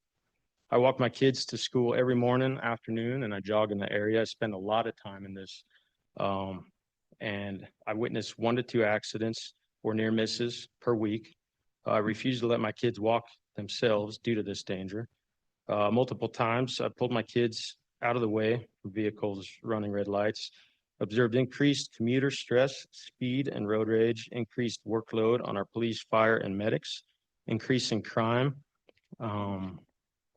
This rapid and reckless overdevelopment is plaguing our entire valley and is bordering on gross negligence. Insufficient infrastructure is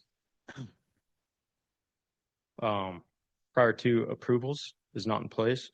I question anyone's motives and morals that would approve this project prior to solving the known issues and the dangers of Linden. Boise is known as the city of trees. It's quickly becoming known as the city of apartments, concrete, and reckless overdevelopment, and may soon be on par with urban disappointments like Denver, Seattle, Portland, and Los Angeles. We can stop this. Bigger is not always better. More is not always better. Boise School District is making an effort to purchase the same property. We fully support that purchase. That's all I have to say. Thanks for your time. Thank you. Okay, Rachel Southern, and then Steve Beals. And I do need to pull it down. Yeah. My name is Rachel Southorn, and I live at 2703 South Fallingbrook Way, but I also own the house at 312 East Gettysburg, which was purchased with our intent to retire there or allow our father-in-law to live there. I think that I will pass on a lot of the things I wanted to say because they've been addressed in our letter and also by other people.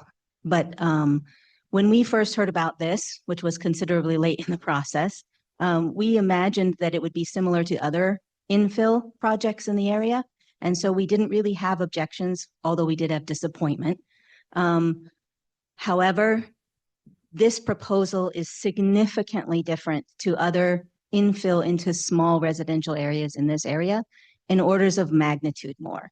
And I did not realize up until this very meeting that this will allow people to travel from Linden into Gettysburg.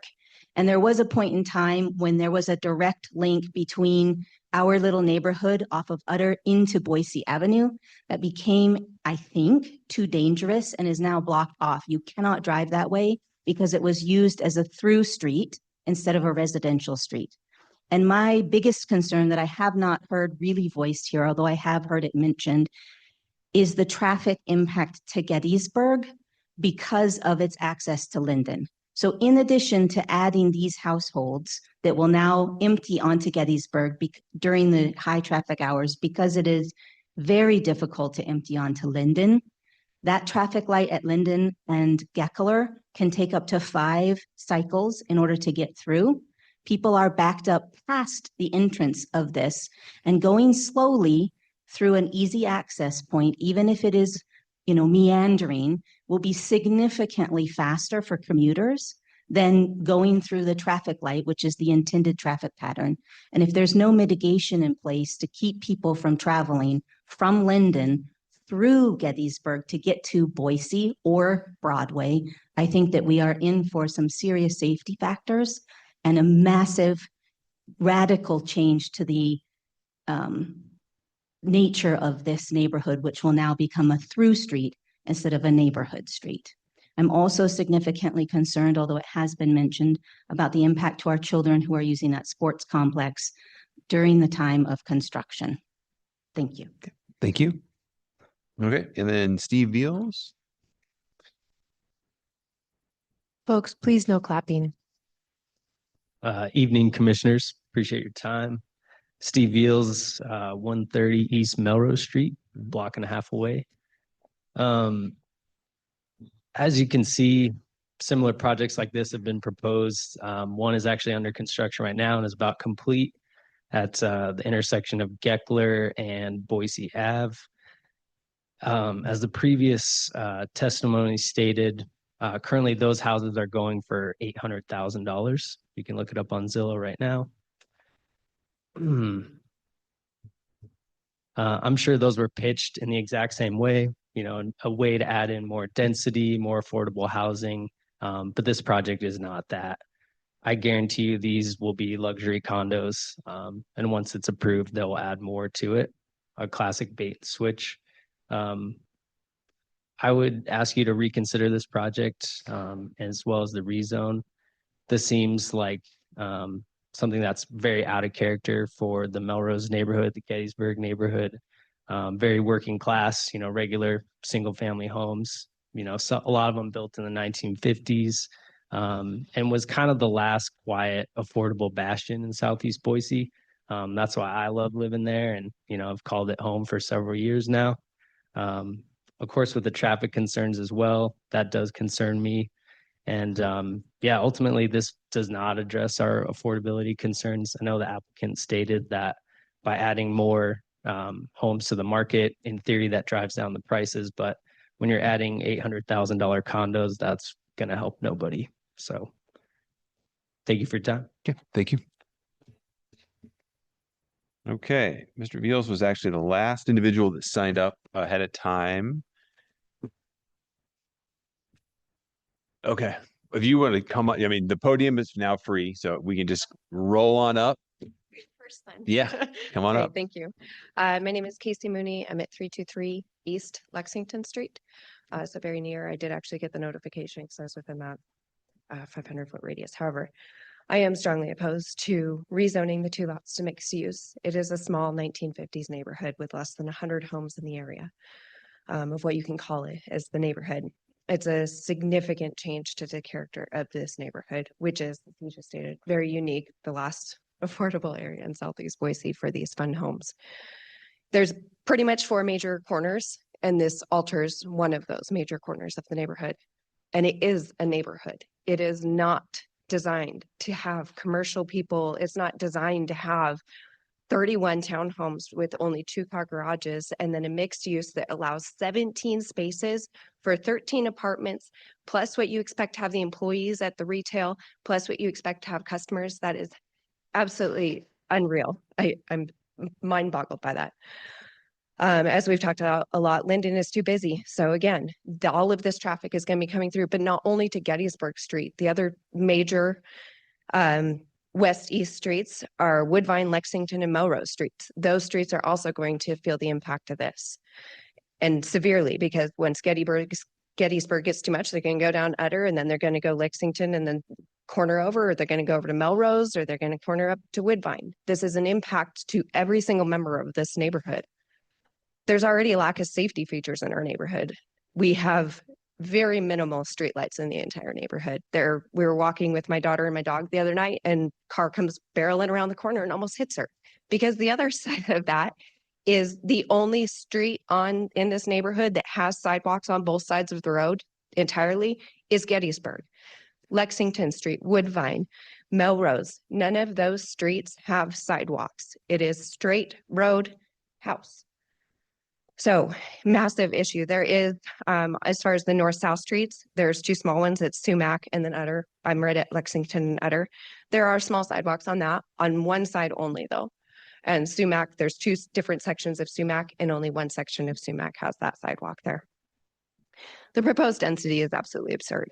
I'm not opposed to growth. I'm not opposed to change. I'm not opposed to trying to provide options for other people. I am opposed to this because of the altering it has to my neighborhood. I've lived in this neighborhood since 2015. I loved it so much, I moved 2 houses down, bought the second one.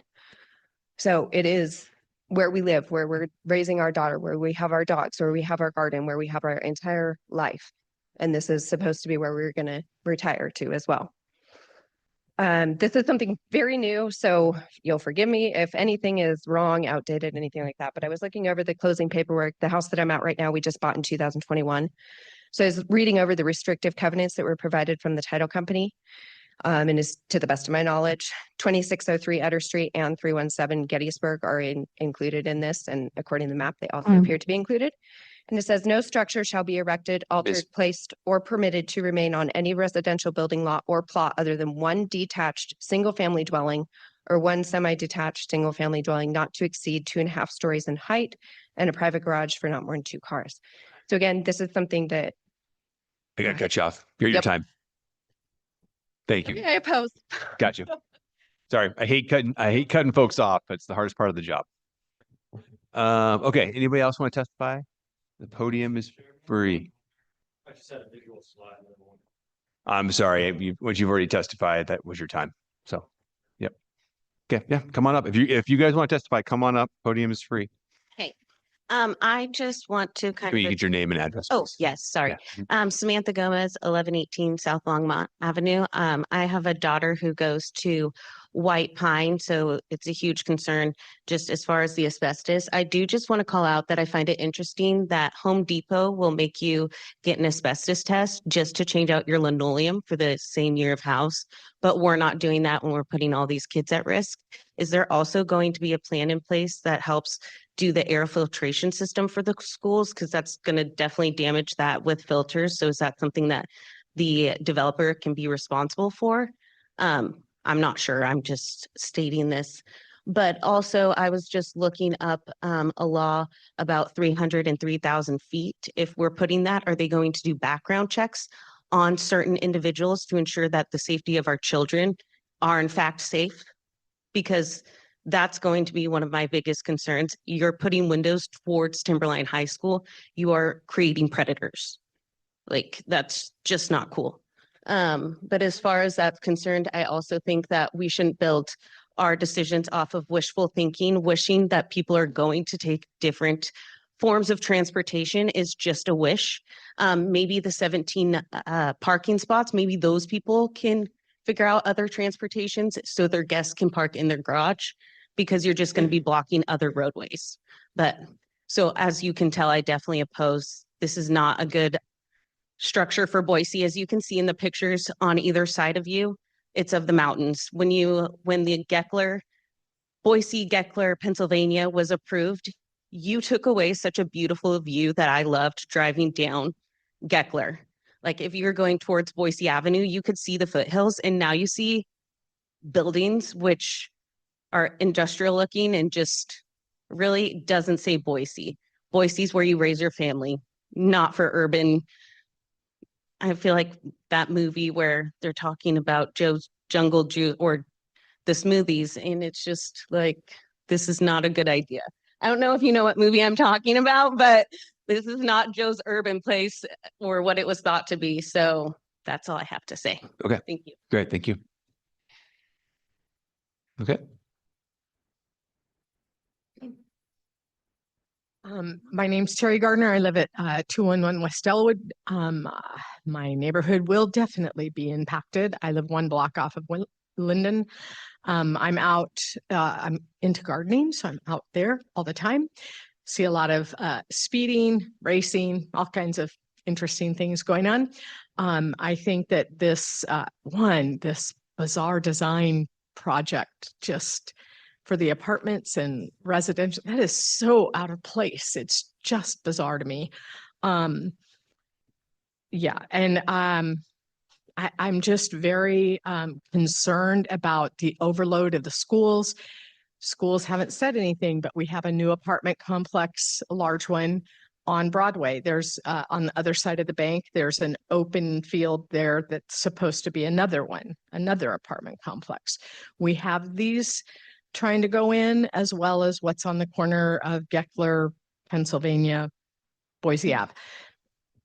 There's 3 schools. Where are these children going to go in these hundreds of units between all 4 complexes?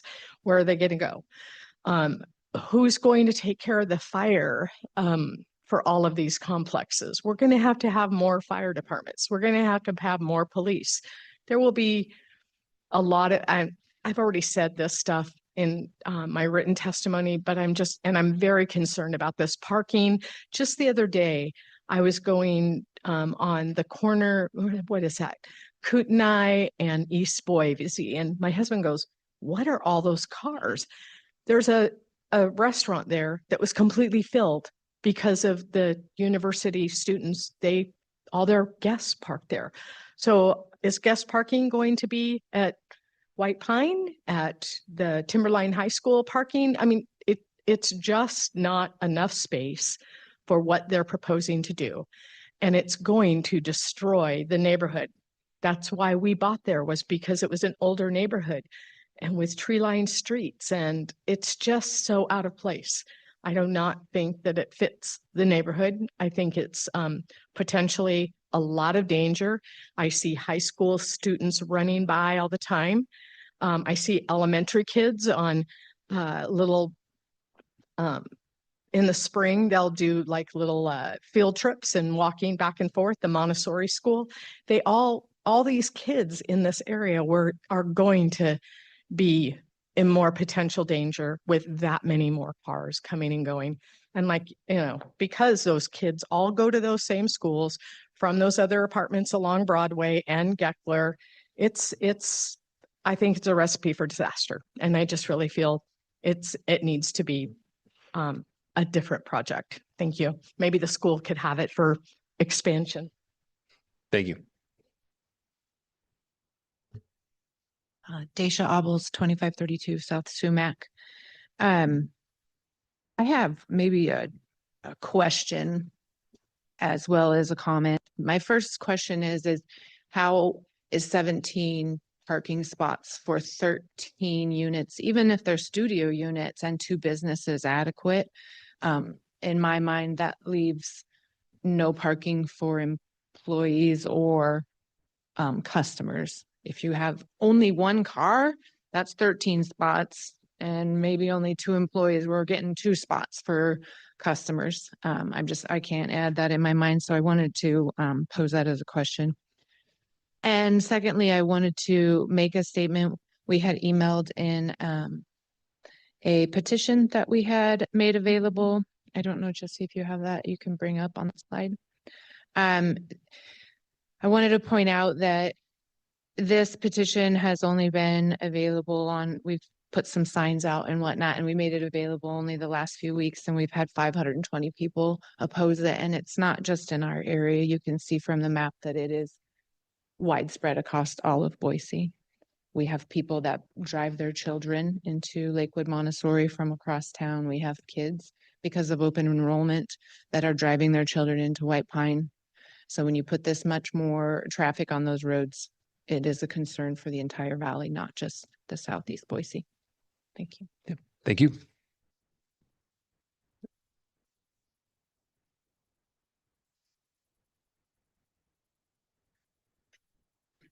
John Uresti, 307 East Lexington Street. About a rock's throw away from this development. I'd like to address the character of my beloved neighborhood and my beloved city of Boise. I was born and raised in Boise. And as you can see by my gray hair, that's been a long time ago. I'm what's known as a 5-miler. I have never chose to live outside a 5-mile radius of where I was born.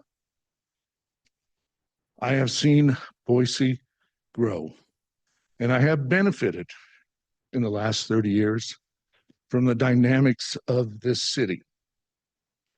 I can remember when Boise was considered a backwater. I don't think anybody considers it a backwater anymore. But in that time, I have seen the character of Boise erased without regard to the past, the present, or the future, but solely the future. And I ask that you deny this rezoning. You have recently rezoned a thorough rezoning of this city, and I don't think you need to make any exemptions to that rezoning.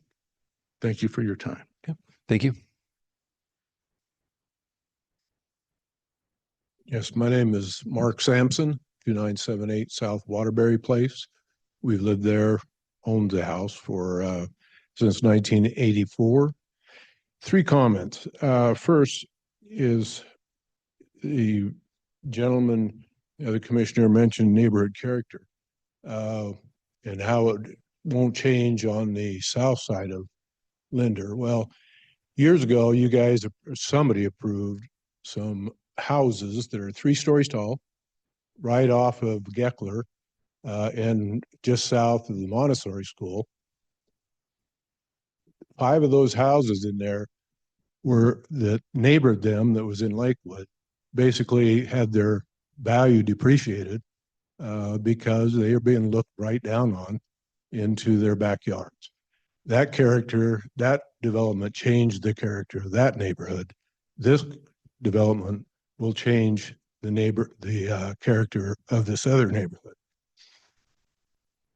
The traffic, I won't go into that, but I want you to consider that Eckhart is closed now, the Eckhart Bridge, and soon they will develop that. And that's how everybody seems like everybody from Harris Ranch gets to Boise Avenue to get to the freeway. And so that is going to, enhancement of that bridge is going to increase traffic even more on Linden and Boise Avenue. several mentions of the development at the corner of Pennsylvania and Boise Avenue. I don't know if you've seen it, but the fireman here, I doubted he'd want to take his fire engine in there. You cannot turn around. I see the map here that I don't see any way you can get a fire truck into there to fight a fire that is closer to the football field. That's impossible. There's no avenue back there for that. So how bad that place is on the corner of Pennsylvania. I was walking by there. There was a cement truck pouring cement in their courtyard. He had to back out. He could not turn around. That is very small. And then when you have the homes or two-car garages filled, that's just going to be a nightmare, just like this is going to be. One last thing is I would encourage this Boise School District that you approach them or somebody approach them to form a partnership with neighborhood residents to build single-story potential houses that are priced accordingly with the neighborhood that possibly teachers could live in, that might be at White Pine or to Timberline High School. I mean, this thing is an eyesore that will haunt that neighborhood for years to come. Thank you. Thank you. Okay. What?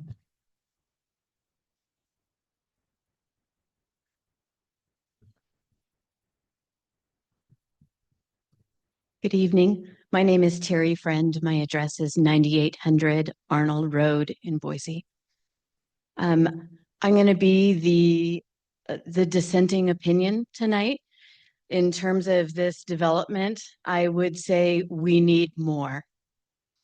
We need more that are just like this infill development that is the key to reducing sprawl.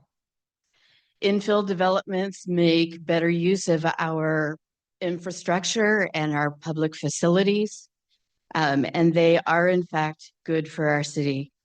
In terms of the private street that the residents have been privy to for all these years, it's still a public street. So do others have the right and the ability to use it? And maybe this is going to make that a better utilized opportunity for the traffic that we see on Linden and we see in front of the school there. Maybe having another outlet will actually be beneficial. I feel like there's a lot of fear-based opinions happening here tonight, things that aren't grounded in fact. And I feel like maybe my tires are going to get slashed on my way out. So I'll stop there, but I just want to encourage you to trust what your planners have put together in terms of the density expectations and the zoning expectations and how this project fits with the modern planning that your city has taken. Thank you. Okay. Thank you. Okay. Come on up.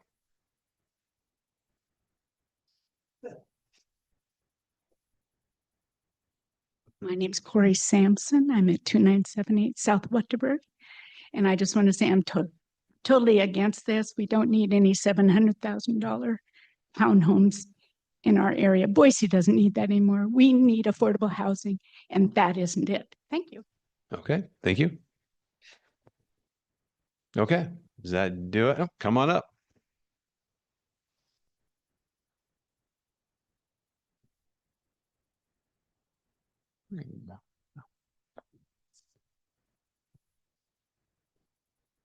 I'm Mari Churchill. I have residences at 2850 Armada and at 222 Woodbine.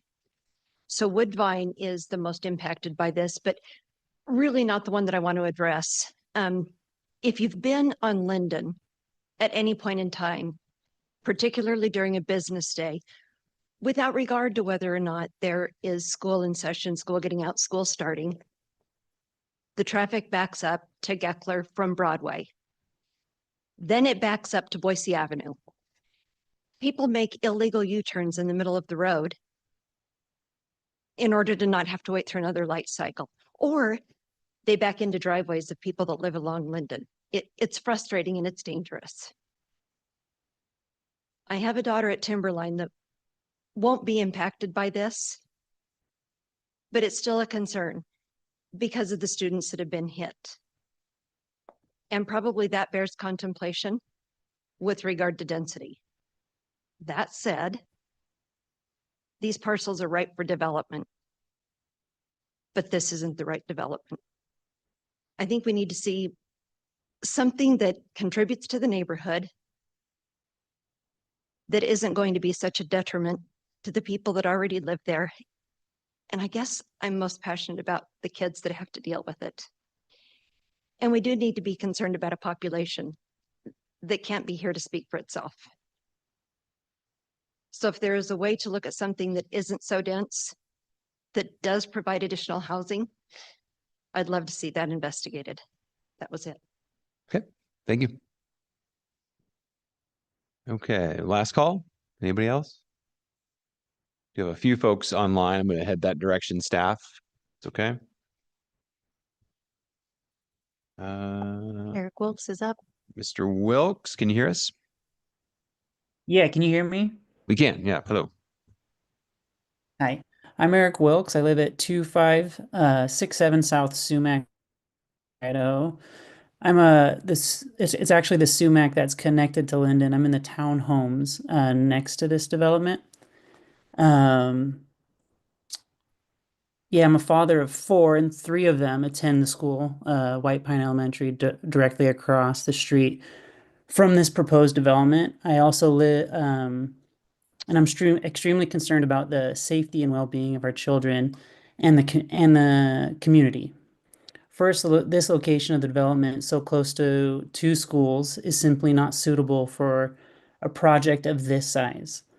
The demolition process, which has been spoken about with the hazardous materials, including asbestos and lead, which could expose children and families to cancer-causing particles, is something I'm concerned about and believe that the EPA should be overseeing this process to ensure the proper safety. Also, that guy's well, it's kind of concerning. Additionally, the 2-year construction period could extend into 5 years with the current city plans and disrupt basically the traffic that is right there. Being on Linden, there was a previous testimony that was talking about how it takes like 5 cycles for that light. Even turning onto Linden, I can attest to that. Like for me to leave my neighborhood during school hours or when school's letting out or getting in takes me a while, or I have to like plan to leave earlier or some other time. So I can only imagine the residents who potentially would live in this development would have the same problem, but actually worse because they're closer to that light, which is next to the crosswalk.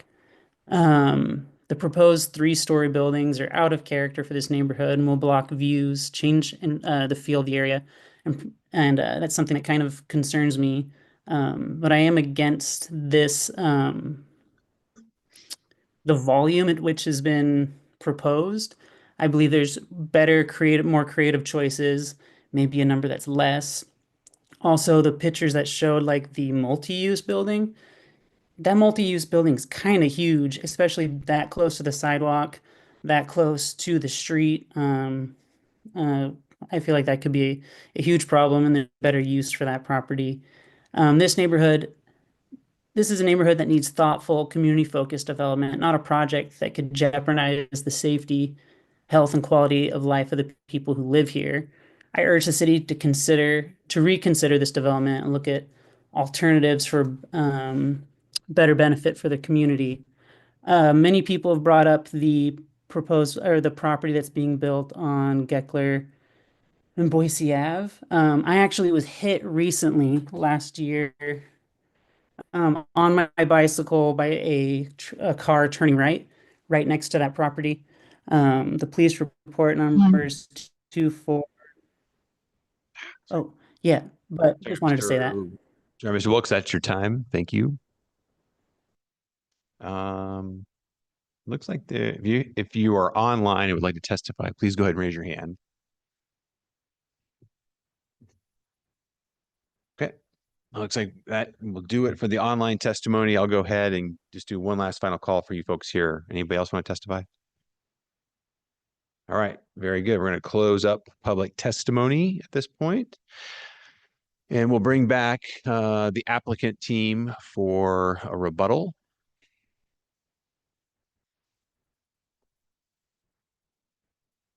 Ian, 5 minutes is our typical time for rebuttal. Is that going to do it for you? All right. Well, I want to thank you all again for the opportunity to share this. And, I've been taking down notes as we've been going through this. I think I want to close with just not necessarily disagreeing with the neighbors, but just maybe playing devil's advocate when it comes to developments such as this, because I do know that they are difficult and, change is hard for everybody. Development is hard. We've seen that throughout the past several years in Boise as it's become a very known spot. As we mentioned, there's 2 lots in contention that we're talking about. There's the R1C lots. One is right next to a development that's actually relatively similar to this, a bunch of townhomes. Our proposal is not really much different than what they have.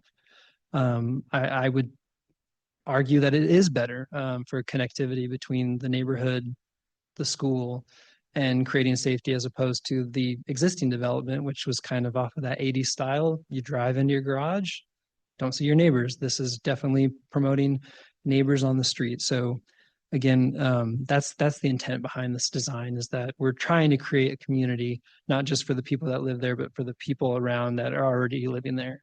And while it might not seem like that the case right now, we're providing housing for 31 families. There is a mixed use ability, but these are 31 townhomes. Townhomes by definition a single family, 2-car garage. So, from a idealistic standpoint, the fact that this is right next to a school means that it's going to be families that are looking to live right next to a school, meaning they are going to have children that they want to go to those schools. While I completely understand the concerns of safety, I don't foresee that as, that's an issue anywhere. But I foresee this as being a community, an ability to let 31 families live in a neighborhood that is so beloved by these neighbors. Clearly, the one area that I may disagree with a little bit from the density. I completely understand the concerns with that density, but at the same time, density and bringing more people into the downtown area is how you lower costs. I can't speak again as a developer. I don't know how those metrics work. I wish housing was more affordable, but not doing anything doesn't solve the problem. Conversely, these lots, if they were to remain R1 and have maybe a single family home live there, there's nothing that would stop that person from building a 3,000, 4,000, 5,000 square foot home and have the say from the neighbors. This process allows them to have a lot of say. We are actually required, in my, again, this is more of an opinion base, but in my experience, larger development like this versus a single family home does have more scrutiny. And it does bring in, maybe even a more sophisticated contractor when building these, as opposed to maybe just a single family home contractor. So in terms of the asbestos and the demolition, not doing anything is not an answer. Someone will buy this eventually and someone will develop it, whether it's a single family home, a townhome, or a large multifamily facility, which this is not. So I would argue that, again, I'm absolutely concerned about asbestos, lead. I live in a really old house. I have small children. I don't want them poisoned. I would hope that, government overseeing these kind of developments would make sure that it's done right. The same goes with contaminating existing people's well water. That's certainly not the goal here. And I would say, again, not doing anything doesn't necessarily fix that problem. Bringing in development such as this, understandably more dense than the neighborhoods would want, is going to start to solve a lot of those issues that I've heard this evening. And if we don't do anything, then the issues don't get solved. With that, I'll end there, but I do appreciate your time. I appreciate the neighbors and listening to their thoughts. And, we want this to be a positive for the community, not just immediate, but at large. And so that's the goal. Thank you. Okay. All right. Thank you, Ian. Okay. Thanks everybody for testimony. Thanks for the rebuttal, Ian. I'm going to go ahead and give us a 5-minute break. We've got a long night of testimony, so we'll do a quick 5-minute break, and then we will bring it back for the commission for a decision. Okay. All right, folks. I think it's been about 5 minutes.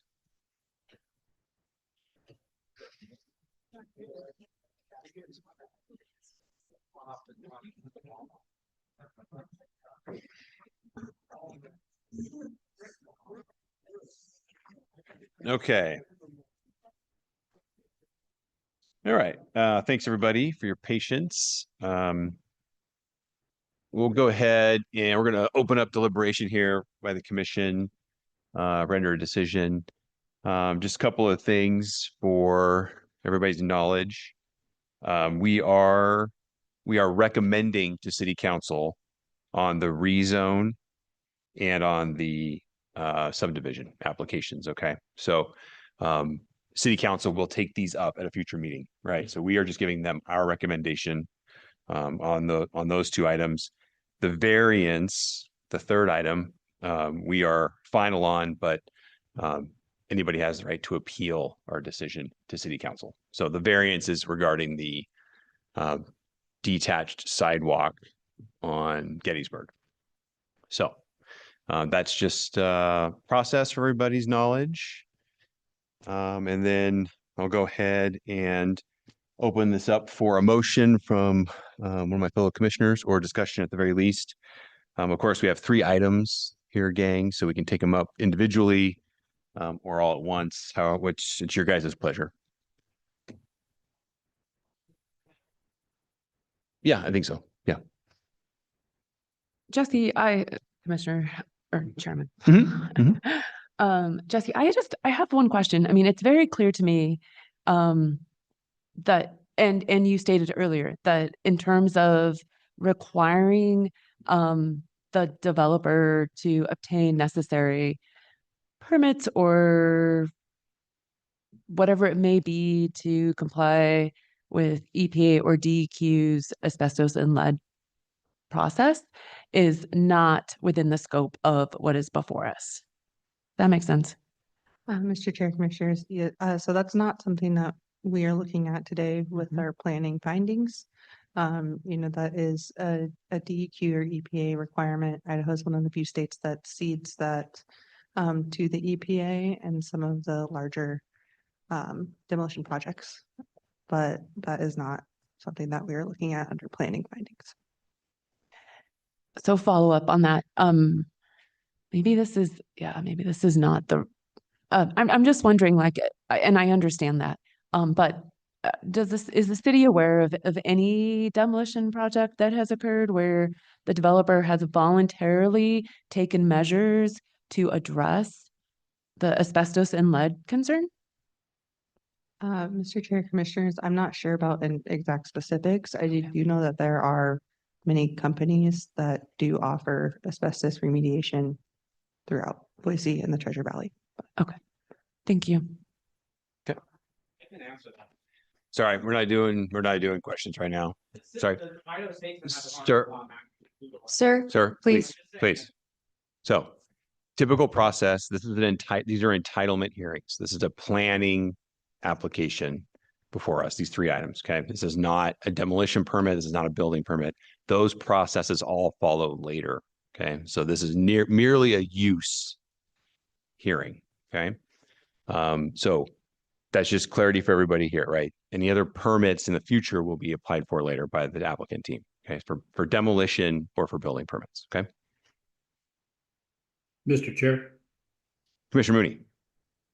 I was thinking that maybe a tack for our approach to the two recommendations and the one final is we take the CVA up first, and if we're interested in doing that, I'll make a motion on the variance.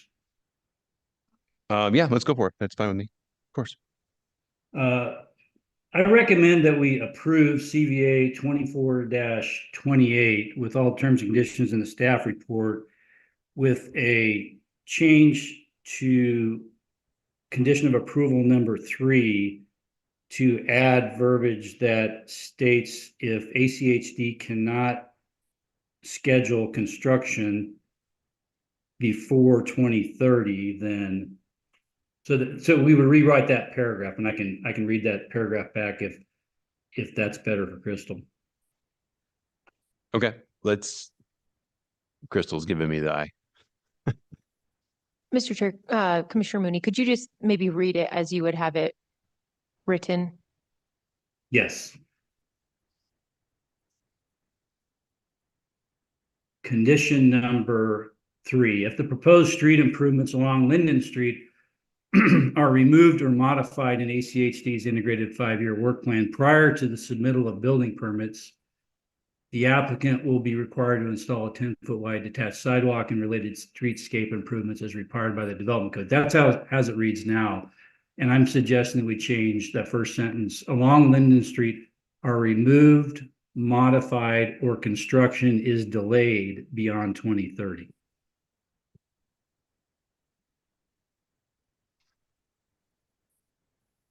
Mr. Chair, I'm just thinking how we would track that condition beyond building permits. Yeah, that's where this one gets a little sticky. Right. That's where it's really a tough one, because should the applicant team proceed with this application, it would theoretically apply for building permits within probably a year, maybe 2, right? Which is ahead of that schedule. So it's a tough one to enforce. Right, John? Yeah, I agree. I think, yeah, I agree. Tough to enforce, but it also sends a message that a plan is not going to be good enough for the neighborhood. Well, we don't have a second yet, so we're still hanging out there. And I'm not going to get a second, I don't think. Mr. Chair. John, please. I rescind my motion and I have a new motion. Okay, let's do it. I recommend we approve CVA 24-28 with all the conditions, terms and conditions in the staff report. Okay. I'll second that. Okay, I got multiple seconds on that one, John. Yeah. Okay. So, all right. This is the variance, a motion to approve. And with a motion by Commissioner Mooney and a second by Commissioner Torres. John. Nothing to add. What's that? I have nothing to add. No. Okay. Very good. Tony has a second or anything to add? I don't really have any comment with it. I think this is probably the least controversial part of the whole thing. So I'll just leave it at that. Okay, very good. Hold on, folks. We're not doing testimony right now. Okay, this is deliberation. This is just commission. I can't answer a question. Folks, I'm so sorry, but we have to keep the conversation done. The public portion is over, and if you can't stay quiet, I'm unfortunately going to have to ask you to leave the chambers. Okay. All right. Motion to approve by Commissioner Mooney, second by Commissioner Torres. Let's call the roll, please. Schaefer, Yes. Mooney, Yes.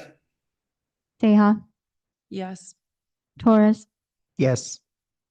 Dome, Yes. all in favor, motion carries. Okay, very good. All right, we took care of the low hanging fruit. Okay, what is the rest of the commission's pleasure?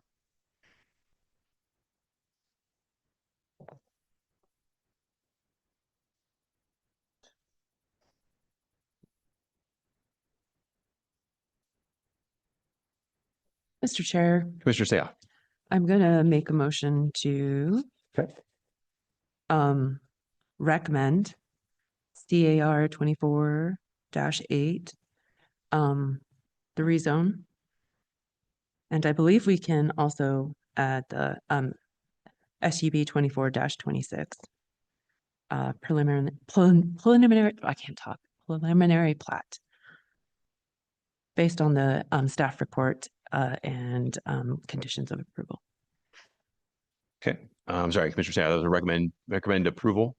Yeah, so I believe both of these have to go to They city do. council for approval. Yeah, So we're yes, just- recommend for approval. recommend approval of both the CAR and the sub. Yes. Okay. Do I have a second? Mr. Chair. Commissioner Mooney. You have blood on your hand. Shame on Hey. you. Blood on your hand.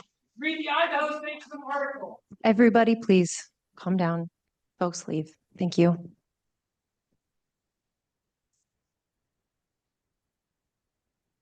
Okay, John. Mr. Chair, I was wondering if Commissioner Seah would be interested in a friendly amendment, or however we do that now, that would include the applicant, a condition of approval where the applicant mitigates cut-through traffic in the alley.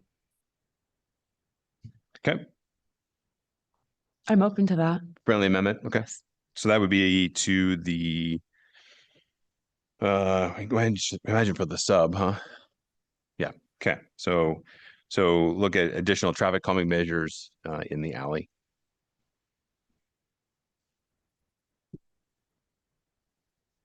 Yes. Just open. Yeah. Okay. We got a nod from the motioner and agreement. Do we have a second? Do I have a second? I'll second that if the amendment's good. Great. Thank you, Mooney. All right, Commissioner Seah, would you like to kick us off on some discussion? Yeah, I mean, I know this, thank you, Mr. Chairman. I know that this application, obviously based on the 519, no, it wasn't 519. It was several hundred pages. It was less than 519 comments, both received prior to Friday. So, you know, we've read through every single comment and concern. And what we have to base our decision on is what our zoning, the parameters that we have to comply with within our zoning code. So, you know, for the rezone, if you look at the staff report, there's criteria that the staff looked at. I don't see, I mean, while I recognize the public's concerns, those concerns do not result in I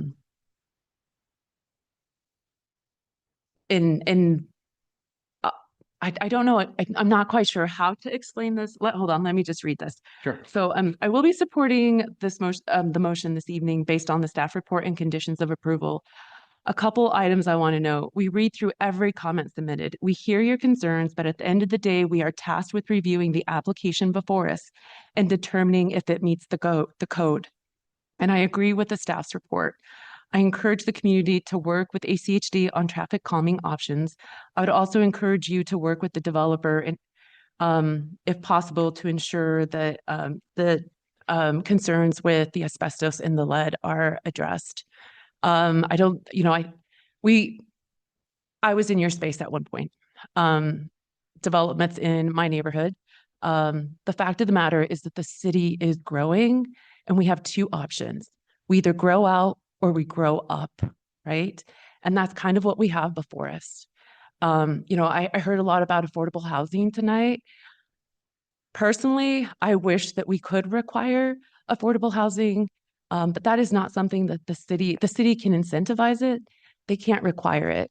And if you want to require it or would like the city to require it, I would highly encourage you to go down to the State House and talk to the legislature.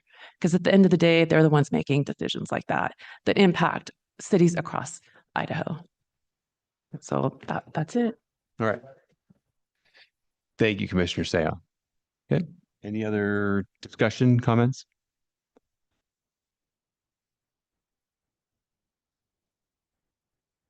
John, I think you're muted. I think you were.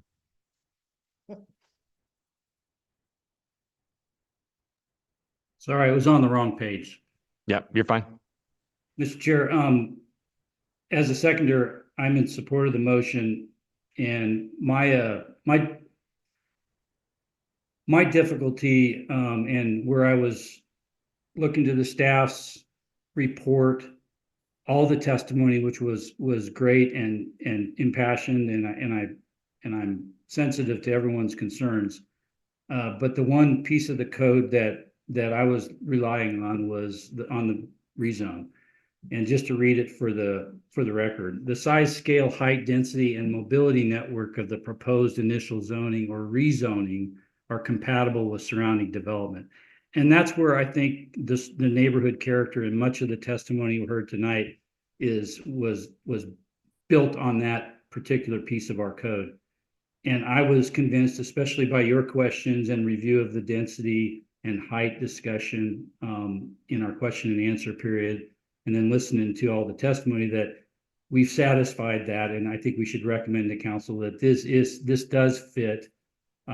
I was concerned based on the area of stability south of Linden versus the area of, infill expected north of Linden. We're kind of on the boundary there. So I was really concerned about how the community was going to talk to that. And if they recognize they're in a neighborhood that is planned to be infill.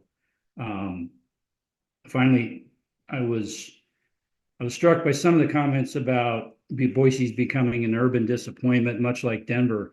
And having lived in many Western cities like Denver, including Denver, I really think that much of what we heard tonight is people that don't recognize that the modern zoning code was recommended for approval by us as a body, but it was also passed and put into law by the city council or elected officials. And so the modern zoning code is not perfect, but it's clearly designed, as Commissioner Seah said, to eliminate, or not eliminate sprawl, but to mitigate sprawl so that we can smartly grow up, i.e. vertical, not out. And the energy of the neighborhood, I would just humbly ask if they would devote that to mobilizing to improve our code, rather than throwing stones at us who are just trying to enforce the code and provide recommendations to our elected officials. For example, lots of discussion tonight that where I think our code can maybe improve is this discussion of environmental hazards. Last week, we heard a very complicated application for battery energy storage systems. There's nothing in our code about that. Today, we also heard again about parking. Maybe parking isn't quite right for this. And lastly, lots of discussion about the school district and how they tie into this. And that's a continuing problem we have with the Boise School District. And more importantly, those are elected officials. So if the public has a problem with what the school district is doing and not responding to the city on these, they need to go to the polls and vote for people that will respond to the public, if you're a Boise School District official. So I'm in support of the motion. Thank you, Commissioner Mooney. Commissioner Doan, I see you have your hand up. Yes, thank you. Thank you, Mr. Chair. I am going to be in support of this motion for many of the same reasons that Commissioners Seah and Mooney have addressed. I hear the frustration of the neighbors, but again, our role is to look at the zoning code and determine if our development is fitting within that. It is difficult. I understand that. And I just hope that there can be some more interaction, polite, pleasant interaction between whatever future development happens there and the neighbors to try and work through their issues. So thank you. Great. Thank you, Commissioner Doan.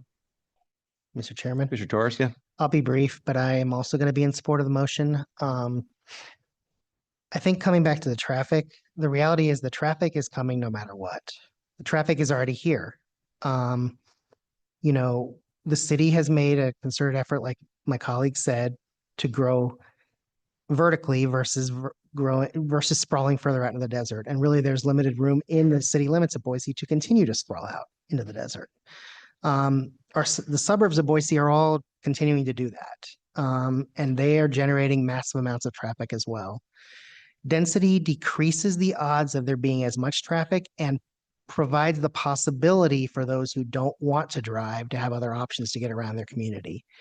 I want to also address just the affordability factor. The one thing, there's a shortage of housing. I mentioned this, I think, a couple weeks ago or in January at our hearing, one of our hearings. There's a shortage of housing in the Treasure Valley and in Boise already.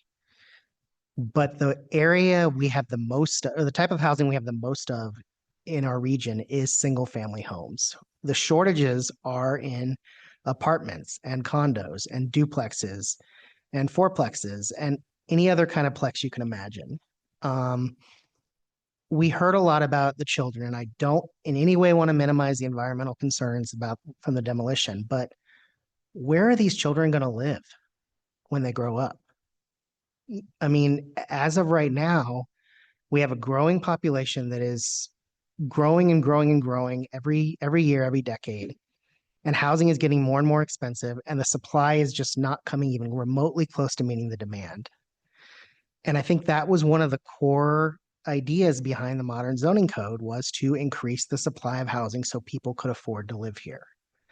And, you know, there's secondary goals related to transportation and climate and a whole host of other things. But the primary goal was that this is a place, I mean, it's the slogan of the city, a city for everyone, where everyone who wants to live here can afford to live here.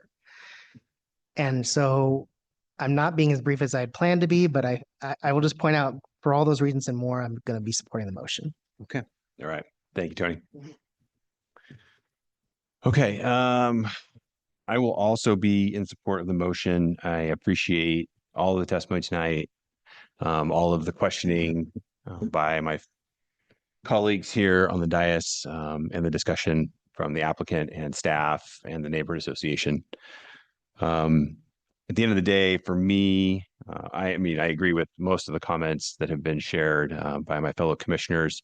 You know, it's the rezone, I think, for me, was the key application here. And when you look at the development code and the differences between the R1C and the MX1 zones, it's pretty minimal, with the exception, of course, being the density. However, in this location, this is a proposal with services in the immediate vicinity.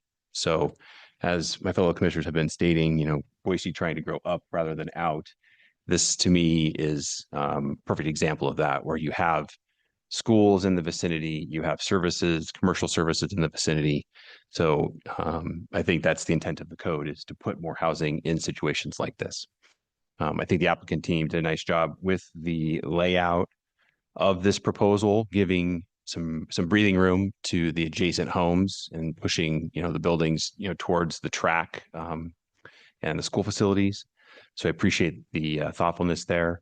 I like the amendment to the conditions of approval, where we direct the applicant to explore some other traffic calming measures to help with that issue. And on the topic of traffic, I mean, clearly there are concerns about traffic in this neighborhood. Those concerns exist today. So I would encourage all of you to contact ACHD, make sure the improvements that are proposed on Linden in their 5-year work plan happen within that 5-year work plan, and continue to talk to them about your concerns. They are the jurisdiction that manages the roadways. They have given us a recommendation of approval for this project. And I think there's a path forward where we can make some improvements out there, but we have to make sure that we hold them accountable, you know, for those improvements, specifically the improvements on Linden. that are on the 5-year work plan. So with that, I'm going to go ahead and call the vote. Again, we have a recommendation to approve both the rezone and the preliminary plat with the one recommended condition of approval to look at traffic calming measures in the alley. Will the clerk please call the roll? Schaefer, Yes. Mooney, Yes. Teja, Yes. Torres, Yes. Stone, Yes. all in favor, motion carries. Okay. Thank you, everybody. We are adjourned.